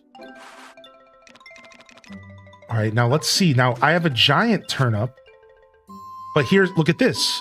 So if I use the giant turnip to make turnip salad, I lose value. The giant turnip is actually worth 890 monies on its own, 819. But if I turn it into a turnip salad, it's only worth 400. So you don't want to process everything. That's what we're learning here. Some stuff doesn't want to be cooked. Some stuff does. And you're going to want to pay attention to that if you're like me and you want to kind of, overly optimize what's going on. And that's my style, right? I like to optimize when I'm playing these games. So we can scroll through and see what's trending. If there's anything else in our inventory that's trending. And then we could sell that. And then we could also go take a look at our recipes. And the game will tell us if the recipe's trending as well, I think. And we could see if there's anything else worth making. We don't have stuff for ice cream.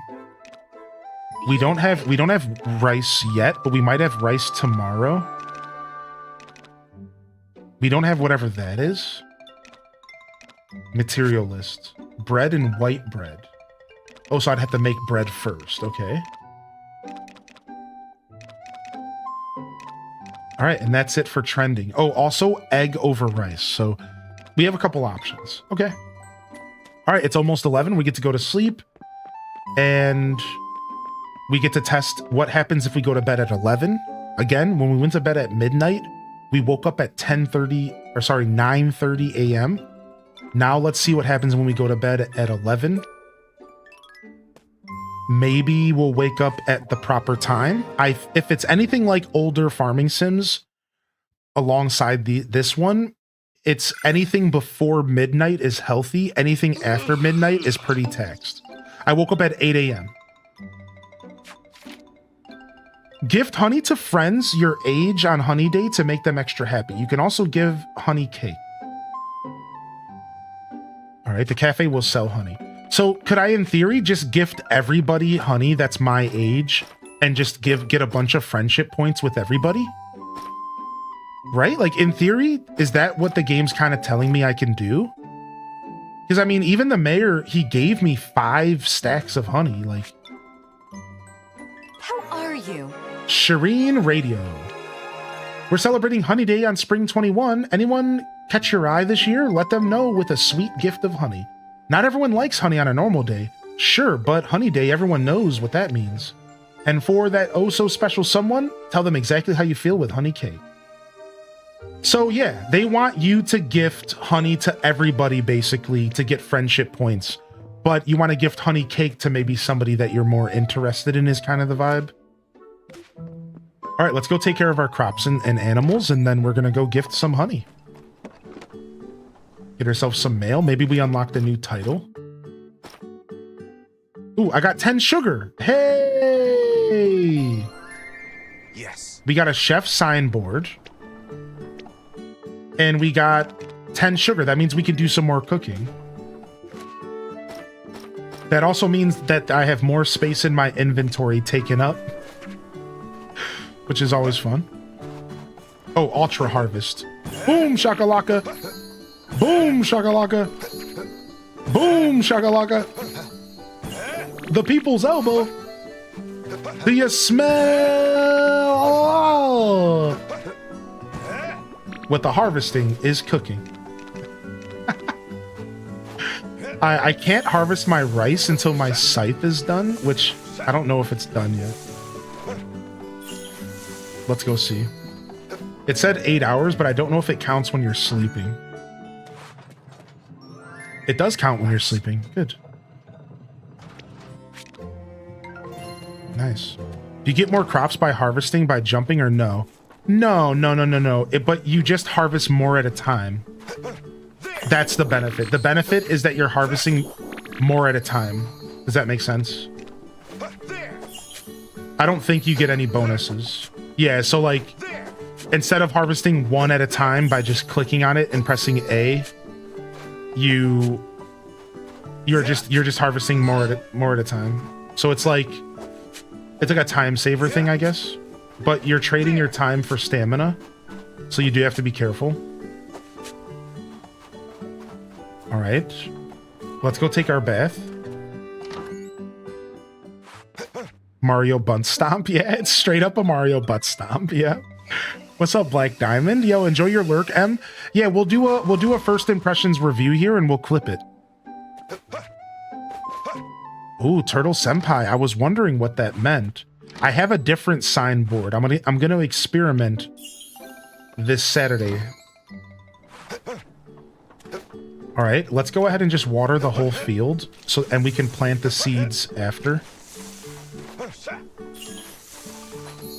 Because if we water now, then we'll be able to water later a little bit faster, and that's our goal here. So, all right, let's go grab some seeds and let's get those seeds planted. We're almost out of energy again.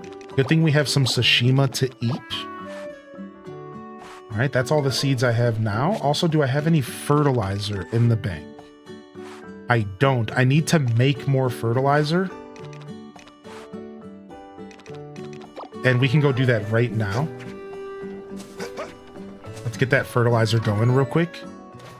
I had my hands full before, and I kind of love that they have the trending items instead of just always pumping out the same high money crops. Right, it's going to force you to adapt and to play the game differently. Isn't that so interesting?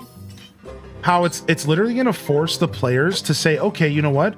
I'm going to grow these crops instead. I think that's so cool. I think there's something very special about that as far as like getting the players to interact with the game outside of just like pure efficiency. Yeah, I agree. I think it's gonna be a bit of a different experience because of that.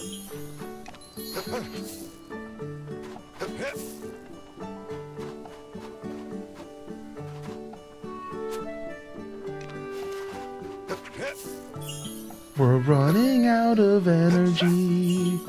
We better eat some sashima. Nice. Rod durability up. We could go do some fishing, but we actually have to go do some honey stuff first. All right, we're broke, and we've planted every seed that we have. Every seed that we have until the next Bazaar day, which is tomorrow, so pretty good so far. All right, you're telling me this isn't done yet? It's so close. 1 hour and 22 minutes. Okay. Yo, get your lurk on, dude. Thank you. All right, grab this. All right, and we have wheat in here. So let me go ahead and get these weeds out of here, and then we'll get this wheat stored. Now we can process wheat into our rice. I wonder, can we process? Do we have to process rice, or do we just cook with it? I think we might just cook with it. Let me see. Oh, it won't even let me look. Rip. Okay. I think you might just cook. I think you might have to process the rice. That's how almost every game works. So let's just assume it works the same, right? All right. Come on out, you bunch of cuties. Out the front door with ye. Out the front door with ye. Sometimes you just straight up got to take the chickens out because they're stubborn. So sometimes you just gotta go take them out, dude. They're stubborn little bottoms. There. There. There.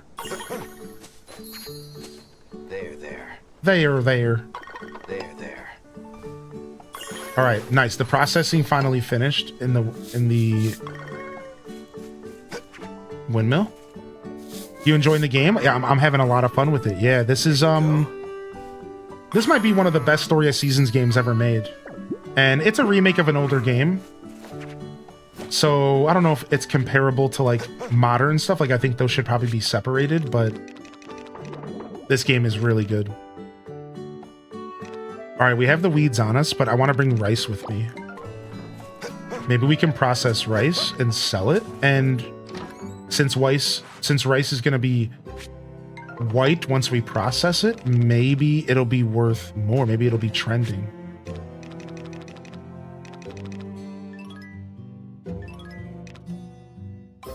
$15 hours. We have 2-star rice. Wow. And I can make vinegar. Oh, wow. 2-star vinegar as well. And then we can also go ahead and get some more fertilizer going. All right, everything finished at once, which is perfect. All right, we have 20 fertilizer we could throw into the fields. It's not a lot, but it's something. Nice, we're already getting level 2 crops because we're fertilizing so much. I'm playing on Switch 2. What's up, Coley? How are you today? We're playing on... I have the Switch 2 edition. Specifically, I should say that. Not only am I playing on the Switch 2, I'm actually playing on the Switch 2 edition. Which, you know, there's a difference. At least I had to pay $10 extra, so there better be a gosh darn difference.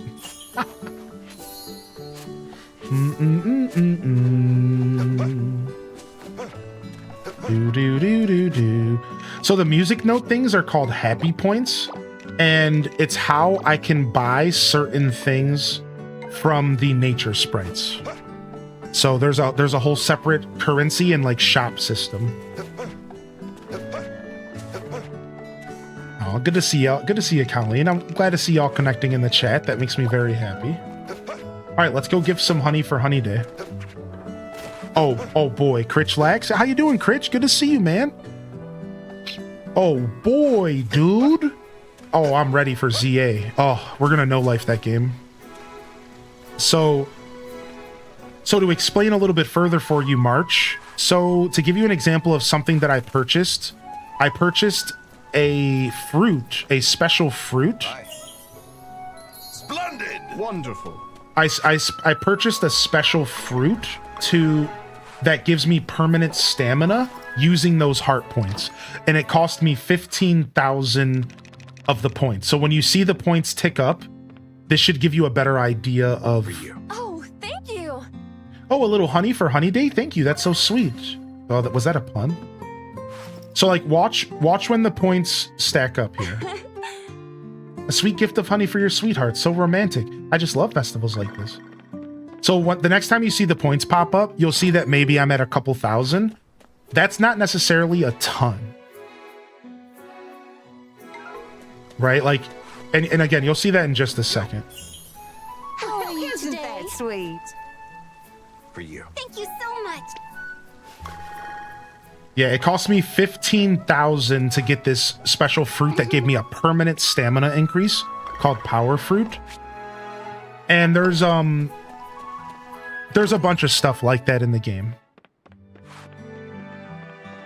At the shop. You can buy a bunch of decorations for your stall, all sorts of stuff. I was just trying to give you a rough idea. Wait, what did she say? How nice. I can't gift this to you. Why not? Why can't I gift you, dude? I don't know. Maybe she's not a marriageable candidate. I don't know. Could you show me where the Sprite booth is at the bazaar? So you have to unlock it. And yeah, I can show you where it is. But you just know you have to unlock it. Here, let's give some honey to this guy. Here. Whoa.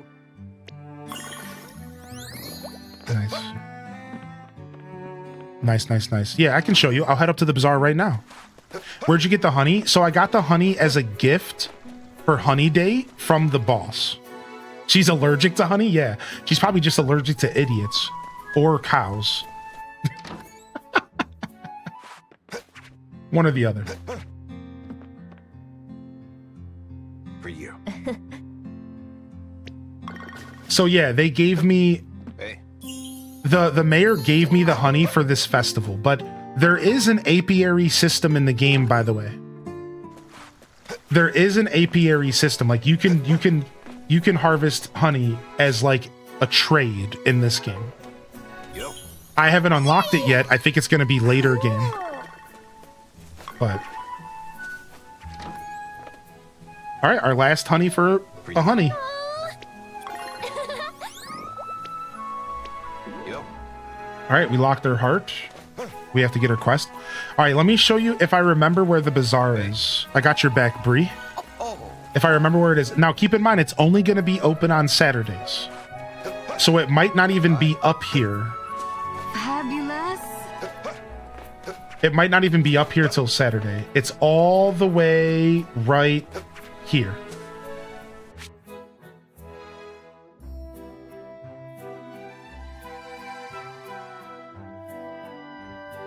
Crazy shortcut. Yeah, we're living life on the edge. It's all the way right here. Yeah, it's kind of hidden. I understand why you couldn't find it, because the bazaar is way bigger than you realize. That's the first thing I learned about the bazaar, as I was running around and I thought to myself, this bazaar is actually a lot bigger than you realize at first.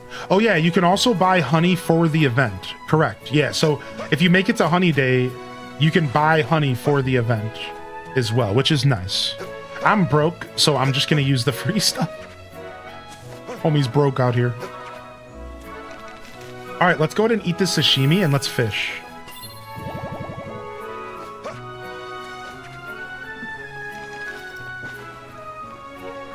All right, we got some bait up. Let's fish. We have a request for fishing, so I figure we'll spend some energy doing this today. So the bait makes the fishing a little bit easier, I think. Nice. Your biggest catch yet. Plus, if we use this bait, it'll clear out my inventory.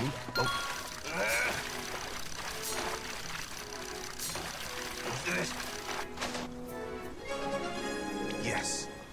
All right, nice. Keep it up. Keep it going. And do-do-do-do-do-do.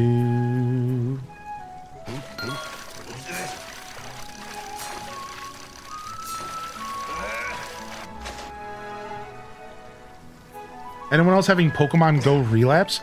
So recently they announced that Pokemon Go is going to be going all the way up to 80, level 80. Did anybody else hear about that? Level 80. They're going to be raising the cap for the first time since the game released. I wonder if that's going to affect how high the CP for Pokemon can go. Because that's how it normally works. I'm very interested in how that's going to all play out. We doing a raffle today? I'm not sure. We'll see. We'll see where the day takes us. I'm 43. What will that put me at? So yeah, I think you're just going to stay the same level. And you're just going to be able to level up past level 50? I don't know. That's actually a really good question. Maybe it is going to scale differently and they are going to give us a boost. Because I'm at like 42. All right, so I just confirmed something that we talked about yesterday. You can actually fill your stock up throughout the week for the Bazaar. Oh my God. If you are having inventory problems, I think I just found your solution. You can stock up the Bazaar before Saturday. So in theory, you can just use it as a secondary storage. Now, I don't know if it's going to keep the freshness of stuff. That's the question here. Is it going to keep stuff fresh? That is something that you're going to have to experiment with. Okay, we can water crops again. Good. Let's go ahead and get our animals inside.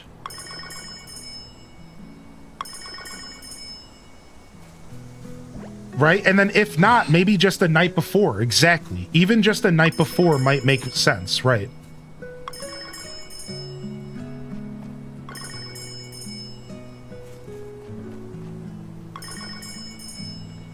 The parkouring you do across the map is hilarious. I love it. Yeah, it's so nice and smooth.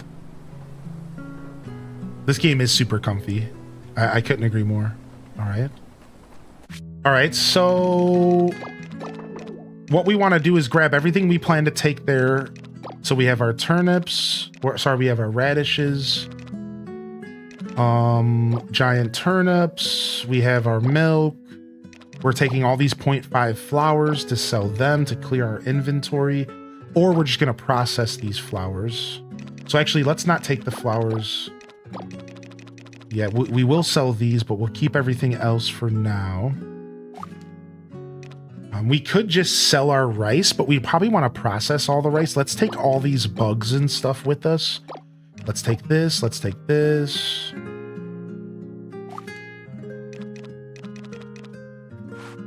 All right, we have all of our warm milk. We can sell these fish as well, but I'll keep the fish for cooking. We'll just take this milk, whatever. I guess I could just cook the milk up. We can get more warm milk, right? Same thing with these eggs. I'm going to try to sell some trash. Why not, right? I'm going to try to sell some trash. See if I can pull one over on the townsfolk. Sell them some literal garbage. I could also sell these medals again, because we sold those last time and they sold pretty well. All right, let me go quickly check and see if I can turn my radishes into a dish. So King of Arcadia, multiple people have confirmed that medals are just for selling. However, if you look at the gold and silver medals, they actually have a weird text that says something along the lines of some people might be interested in these. Therefore, I'm hoarding those. I'm currently hoarding the silver and the bronze because I think maybe there might be a use for them later. But I am selling the regular medals. Those, just sell them, get yourself some cash.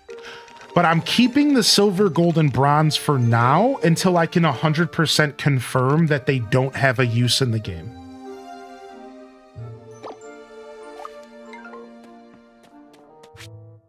All right, we just got we have 30 strawberries to sell as well. Wow. We're about to have a good bazaar day. Work is getting in the way of me playing. Dude, work, get out of here. How freaking dare you? All right, we have 2 spaces for processing. Let's go ahead and grab some more fertilizer. Just want to keep this windmill processing. Just want to keep it flowing. What do we got in here? Some more fert. We'll take it. Not that I can tell, but my spring had metals trending. Oh, wow. You could get metals trending. That is interesting. That might be all the reason in the world to save them, I suppose. Unless you're like really broke, you can probably just save them. That's interesting.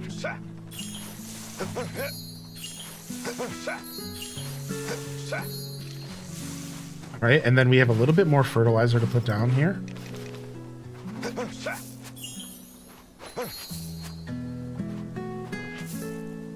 We're gonna be pushing it. We're pushing it. We're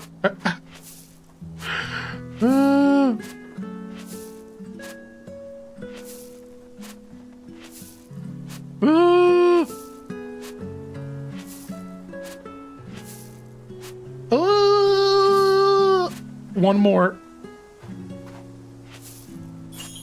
Oh my gosh, we're at 0 again. All right, dope. Let's go load up our shop. We made it to one single stamina. If I do anything else, I'm passing out. Push it to the limit. Yeah, maybe there's like a failsafe like March Marauder said. As long as it's a small amount of energy you're using. But maybe the failsafe doesn't work if you're doing a huge amount of energy.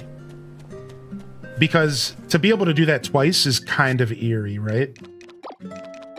So maybe there is a failsafe for small energy stuff, but maybe the failsafe isn't there if you're doing like big energy stuff. So if you're at very little energy and you try to do a triple jump Hadouken, then like, yeah, you're gonna pass out. But if you're at little energy and you just put like a single piece of fertilizer down, the game is like, okay, you're not being ridiculous, right? Like maybe there's something along those lines. All right, so I have a farmer signboard that helps with crops and a chef signboard that helps with recipes. I'm actually going to keep the farmer's one up because I'm selling so many strawberries and radishes. We're going to keep that up. Yeah, I agree with you, little blueberry. I would look into perfumes. I made 22,000 on my bazaar. I sold a couple perfumes last time. Yeah, I sold a couple perfumes. I didn't realize how much of money makers they were. So I'll definitely keep that in mind. Nice. And we had some stuff. We had some stuff finished processing just now, so we can go put some processing in. Oh, actually, if I can make it to bed before 11, maybe I can wake up even earlier. I don't think I'm gonna make it back. No. Okay, that's fine. So instead, let's just go ahead and get a little bit more processing going super quick. All right, what else do we want to process? We have rice. I wanted to process some of these 0.5 flour, so the mint.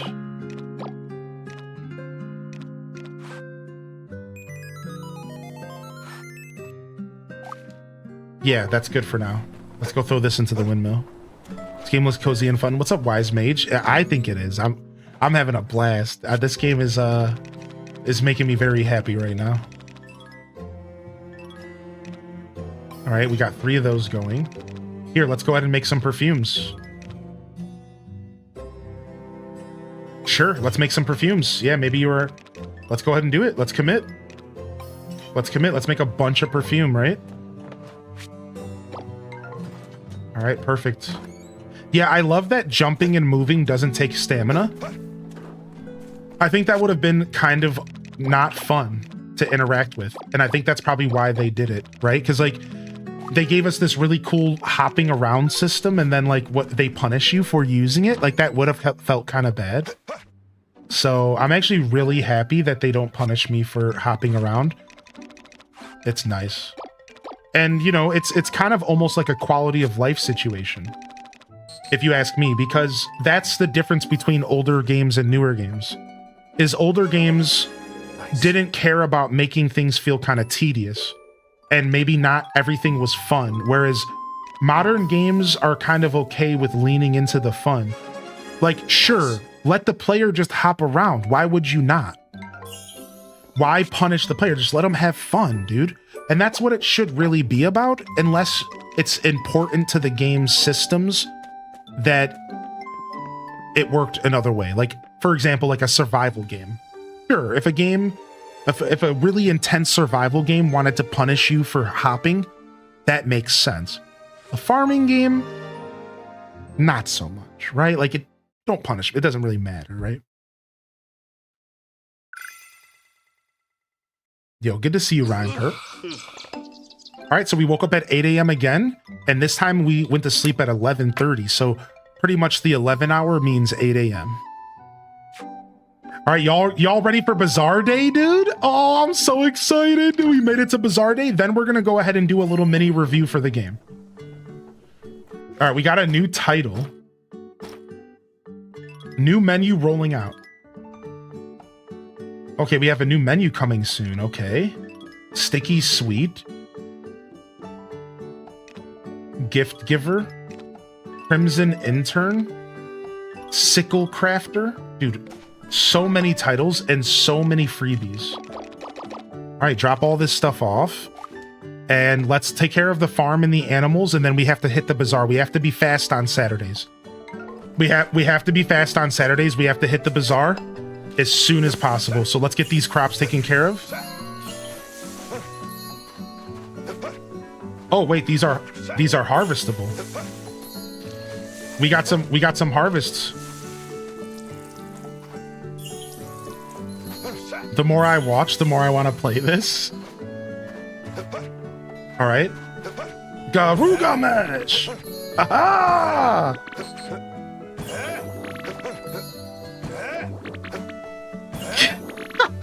This game's so silly, dude. All right, let's go. No time to do anything else. We can fertilize later. All right, now I don't know if you can do anything with these soybeans. I think you might be able to process some of these soybeans. Let's quickly check. We're already low on time. It's already almost bazaar time. Soybeans? Yes, we can make soybean flour. Farmers, fertilize that ground and water And their miso. crops. Yeehaw, And soy sauce. WWH Day howdy. Thanks, Link. You're the hero of Hyrule. Yo!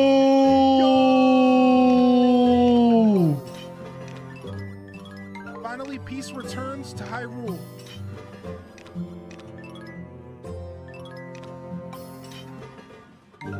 All right, soybeans locked in. Yo, what's up, Brielle? Thank you for 3 years, dude. Holy heck. Yo! All right, we're gonna sell the rest of these soybeans. Well, again, I think we want to process stuff instead of selling it, because like rice is worth 81, vinegar's worth 174. So actually, we're gonna save these soybeans, and the same thing with the rice, and we're just gonna process this stuff. and we'll just sell it at the next bazaar. We have plenty to sell this time around. Like, we're good. Let's just double check if there's anything else that we want to take with us. We'll have some eggs and milk from the animals. Is there any last minute items? Let's go ahead and sell this golden egg there. I'm saving all this stuff. Any last minute items that we want to get rid of? Let's go ahead and we'll hold on to the magic blue flowers. No, we'll sell. I guess I could save these for dye. I will do that. I will do that. What's up, Tracy Minaj? All right, we'll save those for dye. All right, I think we're good. I think we have a pretty nice lineup. Let's go take care of our animals and let's go.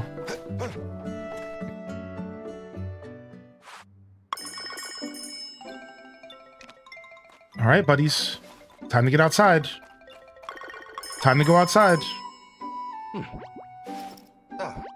It's always the chickens holding us up.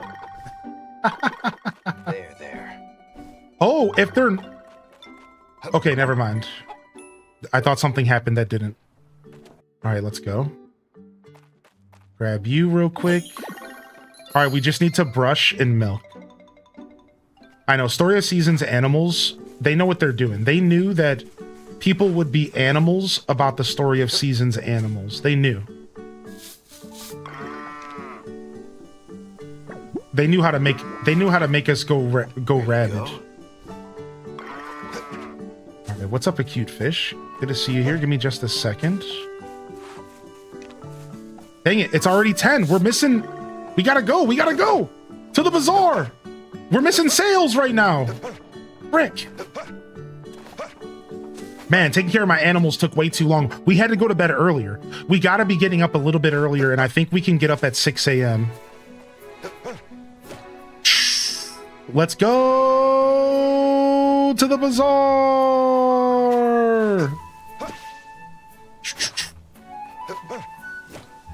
Oh, we got stuck. We missed about an hour of sales. This is the first time we've ever got here literally late. All right. Some kind of cutscene because we unlocked a new shop. I've only caught Bazaar days, so it's always a huge rush. That's a funny predicament to be in. All right. Oh, I didn't read that. Thanks for your efforts. Care to join me in wishing a new partner a warm welcome? All right, let's go. Do. All right, so we have a new shop to check out today, which is going to sell us decorations to give us better effects for our bazaar.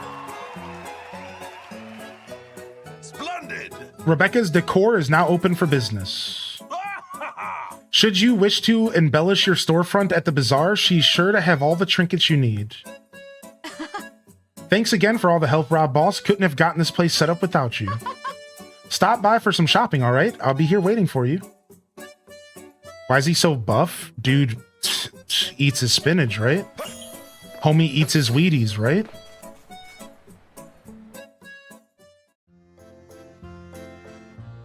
Another cutscene. Something must be happening here. Yo, Rob Boss, got a minute? Okay, they're teaching me about decor.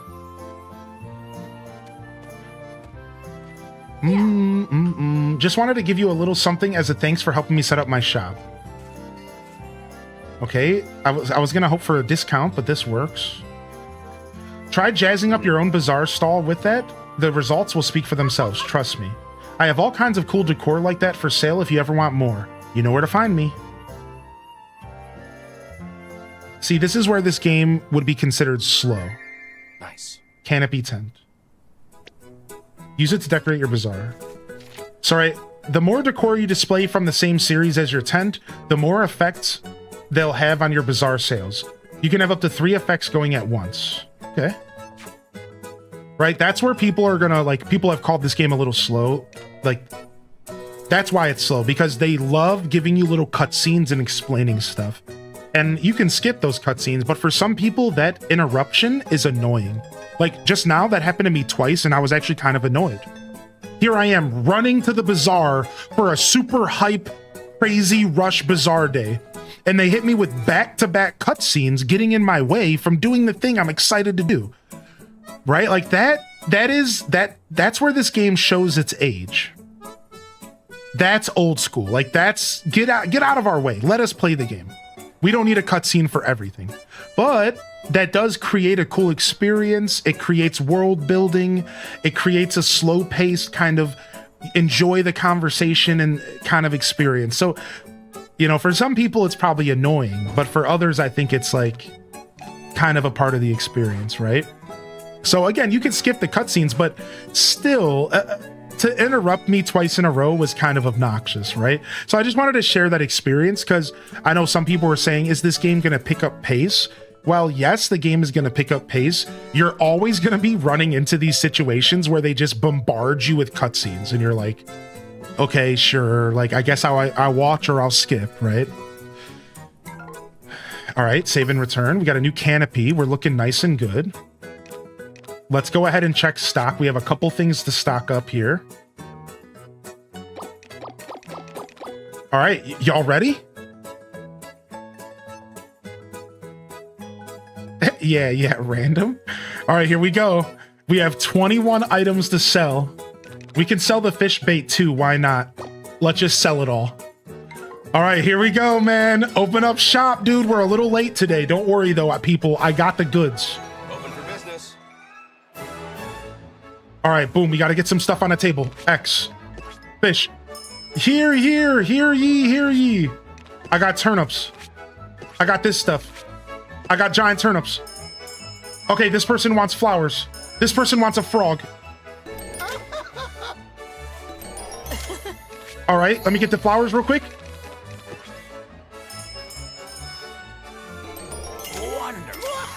All right, I got a frog in here somewhere. No, frog guy walked away. Not good.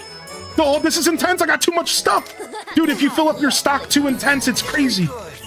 All right, we got some drink, some walnut juice. Oh, now we got a tier 3 resub? I can't keep up with this. Thank you. Dang it, I'm missing a bunch of sales, dude. I wasn't ready.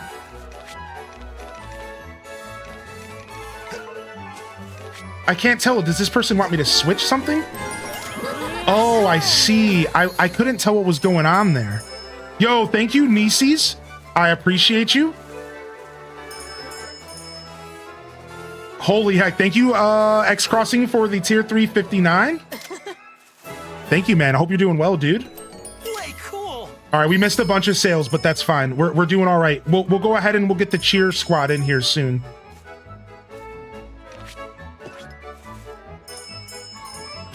Man, I have never had a stock as full as I have now, so I wasn't ready for everyone requesting a bunch of different stuff. I should have waited to fill my tables up.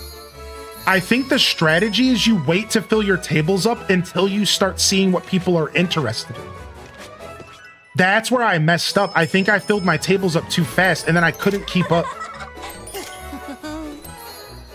Great. Because you have to do all of this in real time. Like, hear ye, come here, old man with the gray hair, buy my eggs. Buy my frogs. Yes, we have warm milk straight from the udder. Wow, this guy wants to buy my trash. Nice. Hear ye, this guy wants fish bait. I don't know what a little kid's gonna do with fish bait. Maybe it's a good gift for your papa. This person wants gold medals.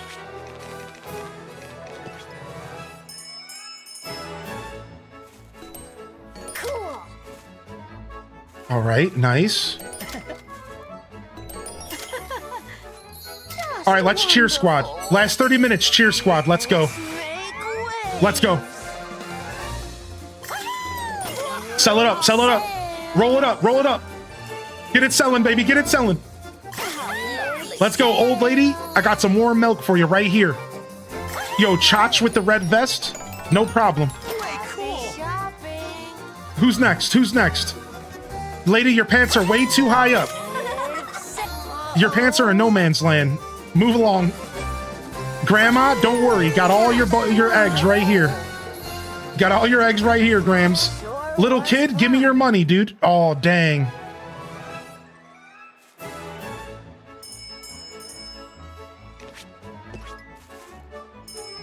Ah, but you have to display stuff or they don't see what they want.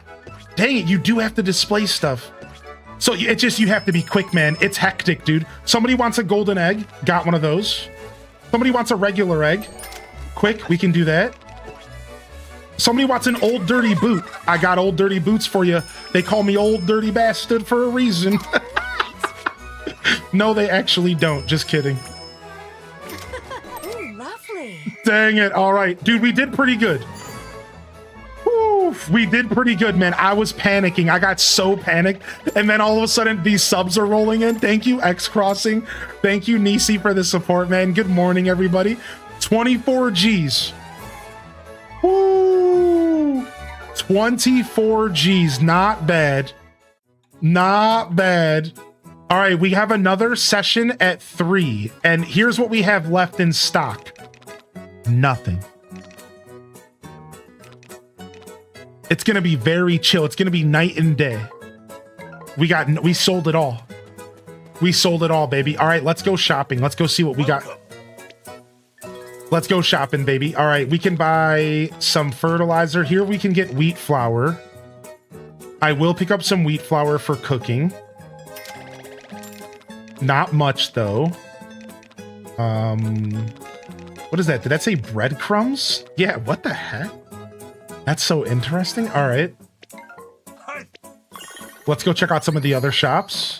Let's go see if there's any new animals today. My barn's not big enough, Welcome. so I can't buy new animals anyways. But let's see what they got. They got a cow, a fully grown cow. They have a baby sheep, a fully grown brown alpaca, and a baby chick. So we can't do anything with these guys anyways. We gotta. Speaking of upgrades, let's go and see if we can upgrade our barn at the carpenter shop. Oh, and we can check out the new shop here. Welcome. All right, Rebecca's got the decorations. So bulk sale level 1. So people buy stuff in bulk more likely? Is that what that means? I think that's what the bulk effect means. Prices level go up. Florist counter. So we can level up the prices of our counter. So I guess that means like stuff sells at a higher price. Why don't we go ahead and buy ourselves a new counter? Now, actually, I can buy some of this stuff at with the sprites, and that doesn't cost me money. Hold on a second. Oh, the sprites aren't up here. Oh, they're over here. I'm so sorry, Bree. I was wrong. The sprites are way up here. I was wrong earlier. Hi, welcome. All right, so here we go. See, look it. We can get items from here. Like we can get a leaf counter for 5,000 happy points. I like that you can buy the baby animals or the adult animals. H-Day cheers, H-Day wave, H-Day wiggle. You had people buy 8 versus 3 with bulk. Okay. Yo, thank you, Casino Roy, for 47. Man, the love coming in here today. We get around to love in the chat if you got a free hand. Don't be shy now. All right, we got a ton of happy points here we can spend. And I don't really know what I want to spend the happy points on. I guess wheat seeds would be nice. But that's a lot of happy points. All right, let's go ahead and get the leaf counter for price up. We already have a new tent. We don't need another new tent. I also wouldn't mind having these sprite boxes that transfer stuffs to and from your storage. This is you can access your storage from anywhere. Let's go ahead and buy this for the bazaar. And then happy energy gain. We'll buy this. And then I guess I'll buy some wheat seeds as well. I could probably just buy the wheat seeds with cash, because 1,000 each is a lot. Now later on, that might be useful. Oh, they gave me the explanation of the sprite box, but I didn't read it. Oops. Hopefully I understand how it works. There it is. I see it right there. Welcome, welcome. All right, Miguel, what you got for me today, buddy? All right, Miguel does have wheat seeds. We're going to go ahead and we're going to purchase 10 wheat seeds. We need more buttercup flowers if we're ever going to finish that quest. A lot more, actually. Well, we actually might want 20. Yeah, we might want 20. Same thing with pansies. We might not even be able to grow all those this season. I'll go ahead and I'll grab some fertilizer just to help my fertilizer stock out.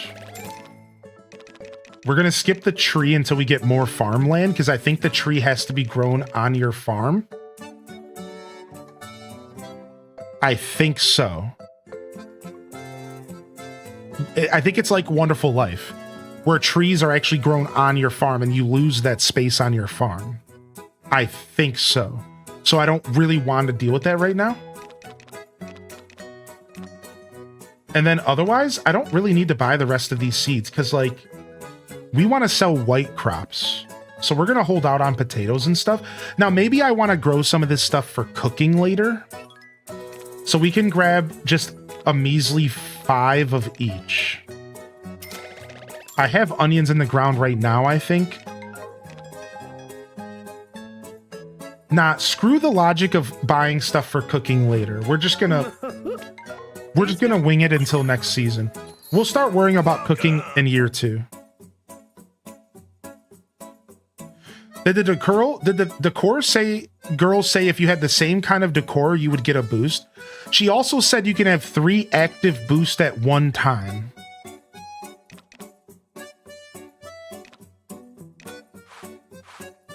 So you can either do one of each, or maybe you can triple up on them. That's a really good I'm not sure. What we can do... All right, we don't have enough to get the field. I want this field expansion next. That's what we're working towards next. Okay, so we unfortunately bought a little bit too much stuff. Darn right. So we have to wait, but I really want that field upgrade. Yeah, so let's go ahead and read the tooltip again, because I think that this is a really good question.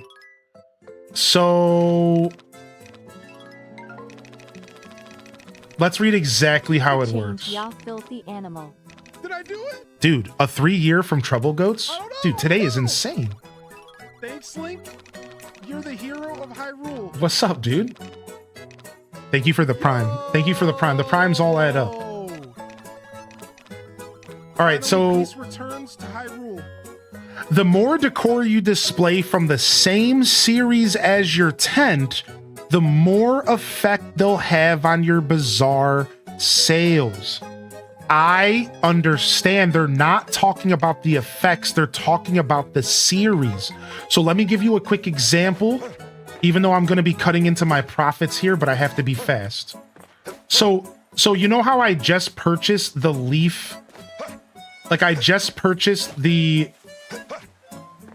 leaf tent or the leaf stall. If I buy the leaf tent, then I'm matching. So let me buy the leaf tent right now. So what they're saying is that there's sets, and if you use the same set, you're getting a better bonus. That's not necessarily saying that the buffs though. Does that make sense? So like right now I have the leaf tent and the leaf counter, and this is going to give me a bonus. Maybe I can even do the nature sprite. Maybe that also will be good, right? That's basically what they're saying. And then I think, now your next question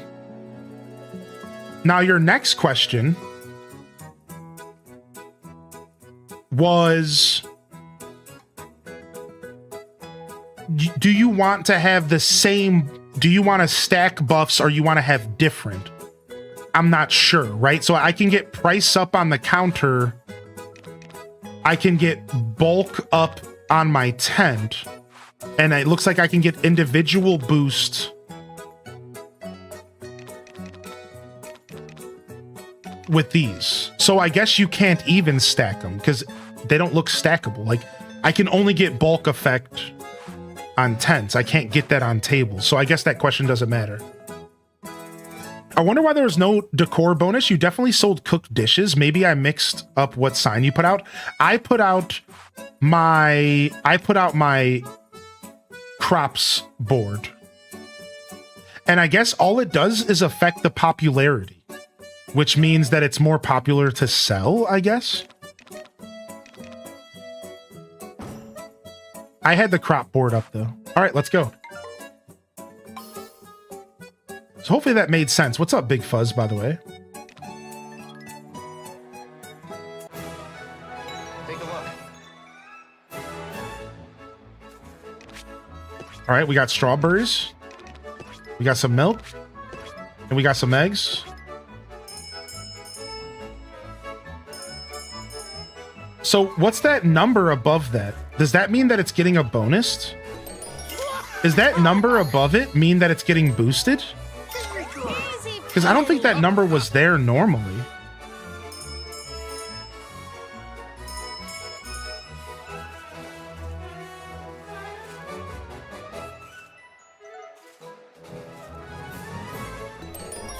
Interesting.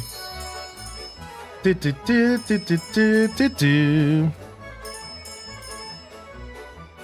1 second, chat.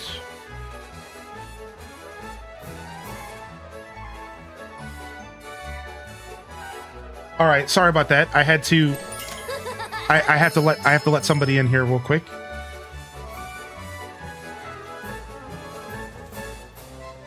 I thought you can change our price. I don't think so. I think they just pay whatever it's worth, right? Check stock. Yeah, I don't know.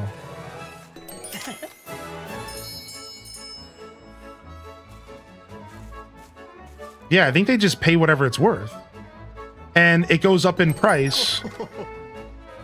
It goes up in price depending on the popularity and all of the other extrinsic, like, things.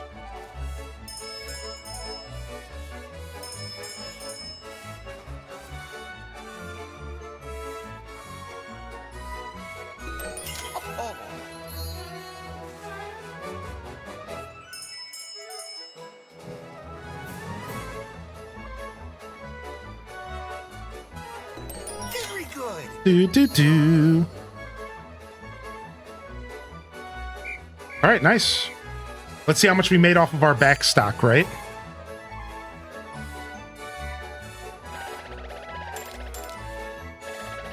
A solid 4,000. Nice. So we made a total of 28,000 today, I think. What do you want to do? Check storage. Look at this. I can reach my storage from town now. Man, this game thought about all of it. I'll be right back. I gotta go open up this door. Sorry about that. Give me just a second, chat. I apologize. Yo, jump in the chat and let me know if you're still out there, all right? I'll be right back. I'll be right back.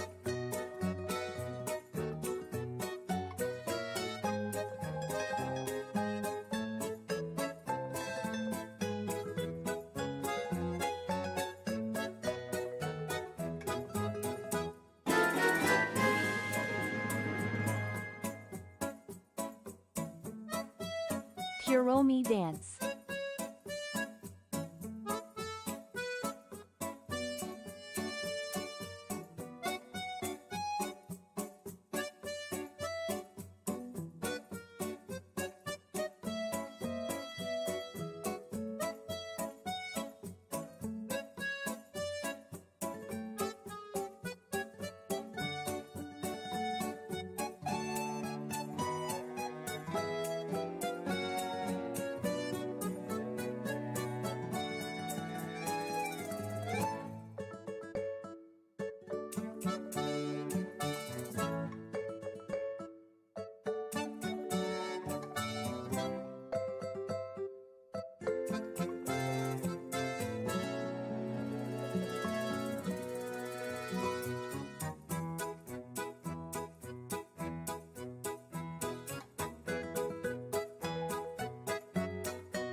My bad, y'all. I'm really sorry about these interruptions, dude. What's up, Necessary Cherry? I just want to take a moment to say this is not how I normally run my show. I've had a lot going on the past 2 days. All of these little breaks and shit are kind of obnoxious. My bad, y'all.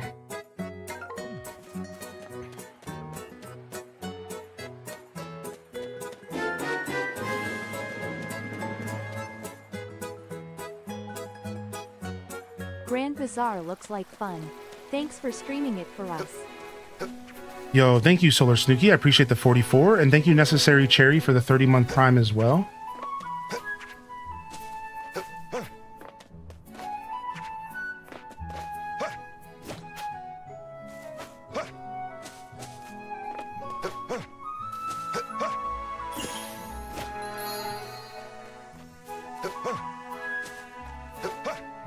You gotta live your life. Yeah, no, that's okay. I'm just saying my piece. No worries.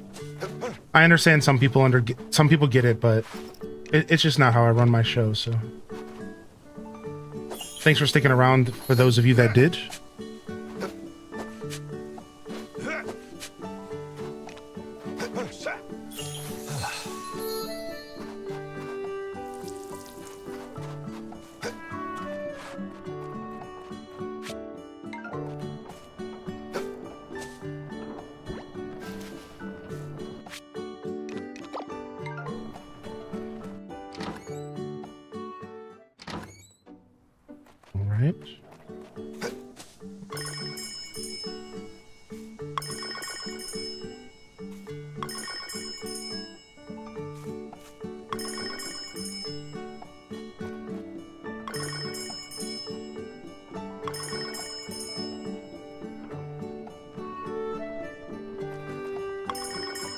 Oh, I guess my alpaca can be sheared now. Nice. I didn't realize it fully grew.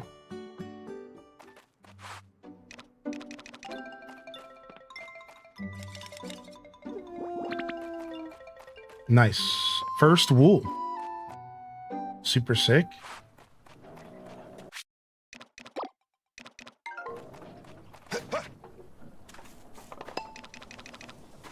All right, hopefully we can take a bath because we need to water our crops again.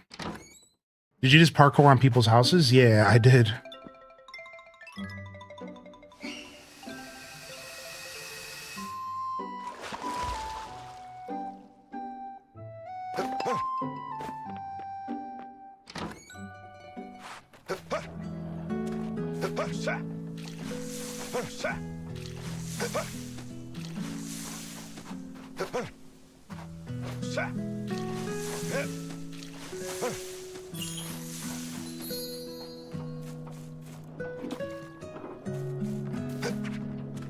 All right, nice. And I think we have some time to get some fertilizer going in here. And we hopefully have enough energy to maybe get some of it going.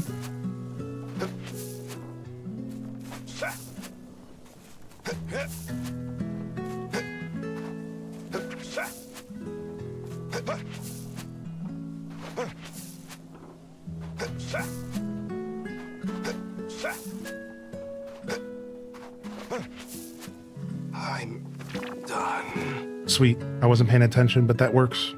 I was going to go to bed after anyways. Now everyone's going to be talking about me passing out again. The Bazaar review board is sending their review. Better get to the Bazaar grounds. Okay, so they forced this one on me because we're about to go up to rank 3.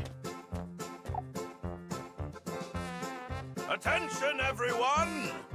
Nice. My great pleasure to announce that our Bazaar has officially reached the Town Bazaar rank.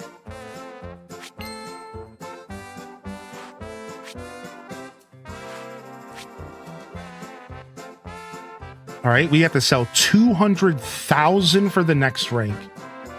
Holy heck. Dang, so the grind begins, right? That's crazy. Indeed, I'd say things are coming along quite nicely.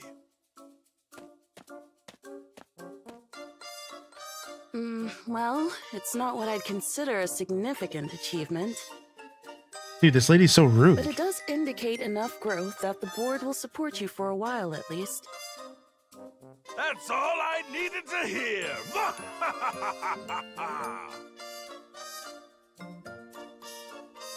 Remember that you've only achieved the bare minimum here. I'd advise against resting on your laurels just yet.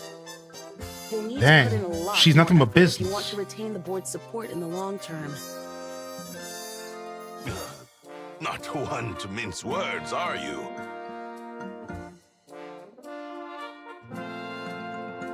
That said, I was very impressed with your results. As I predicted, you will be integral to this Bazaar's success. You've done commendable work. Wow! You're so cool!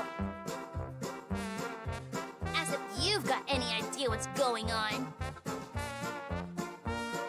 Well, I know enough to know it's amazing. No, you don't. Just admit it. So cool. See? Lori gets it. Does she? I know we can persevere if we all band together. Onward to the next rank!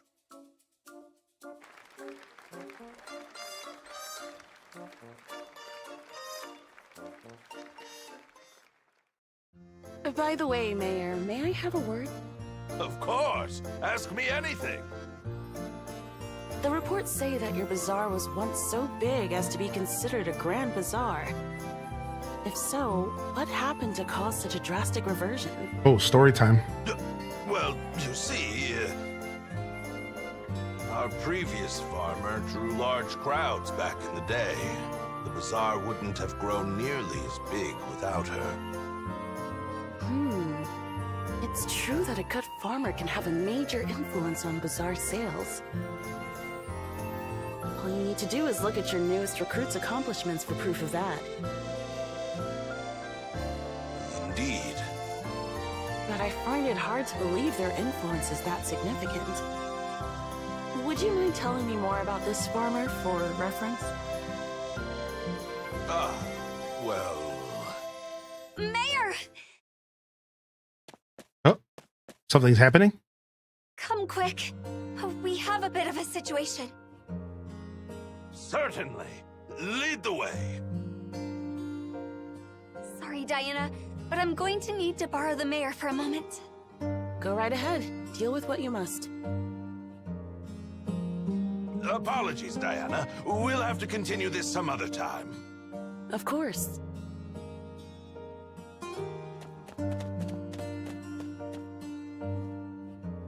Tell me, did you notice anything odd about how the mayor was acting just now? Seems like something must have happened. Yes, I thought the exact same thing. There's something else behind this that he isn't talking about. At any rate, our main priority right now is to continue improving the Bazaar's rank. There's no point in pursuing the matter further if it only sets the mayor on edge. Switching gears for a moment, I meant it when I said that farmers have a major influence on the success of bazaars. I hope we can expect great things from you.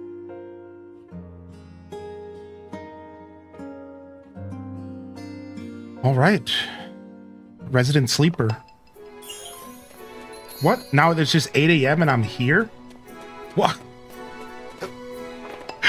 They be doing that in this game. They be doing that time fast traveling you across the map because of cutscenes. Like, damn it. Now I gotta walk all the way home. What the heck, man?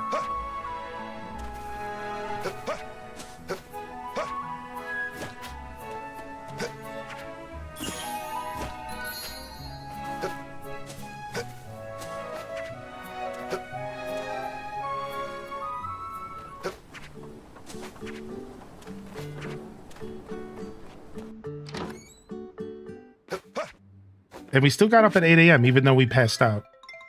Interesting. Ugh.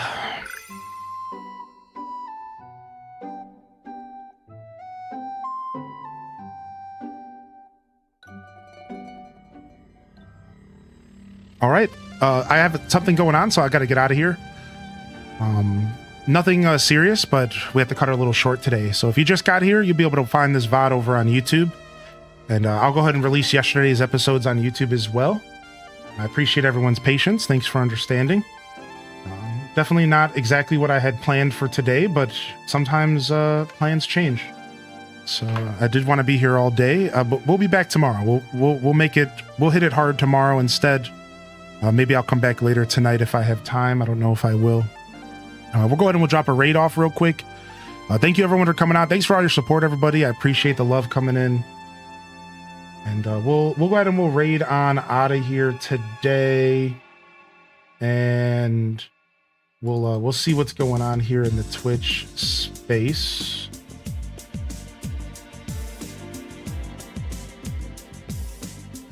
All right. And we're gonna go and visit our friend doing a 12-hour birthday bash. Our friend Buka's doing a 12-hour birthday bash. All right, we're gonna go say what's up to some Hyrule Gaming Group members. On that note, this is Highly in Descent signing off from another wonderful Hyrule Gaming Group production. We'll have to cut the outro short today, but I hope you all go out there and have a wonderful rest of your Thursday. And I appreciate y'all jumping in here today. On that note, till next time, Highly in Descent signing off. Peace.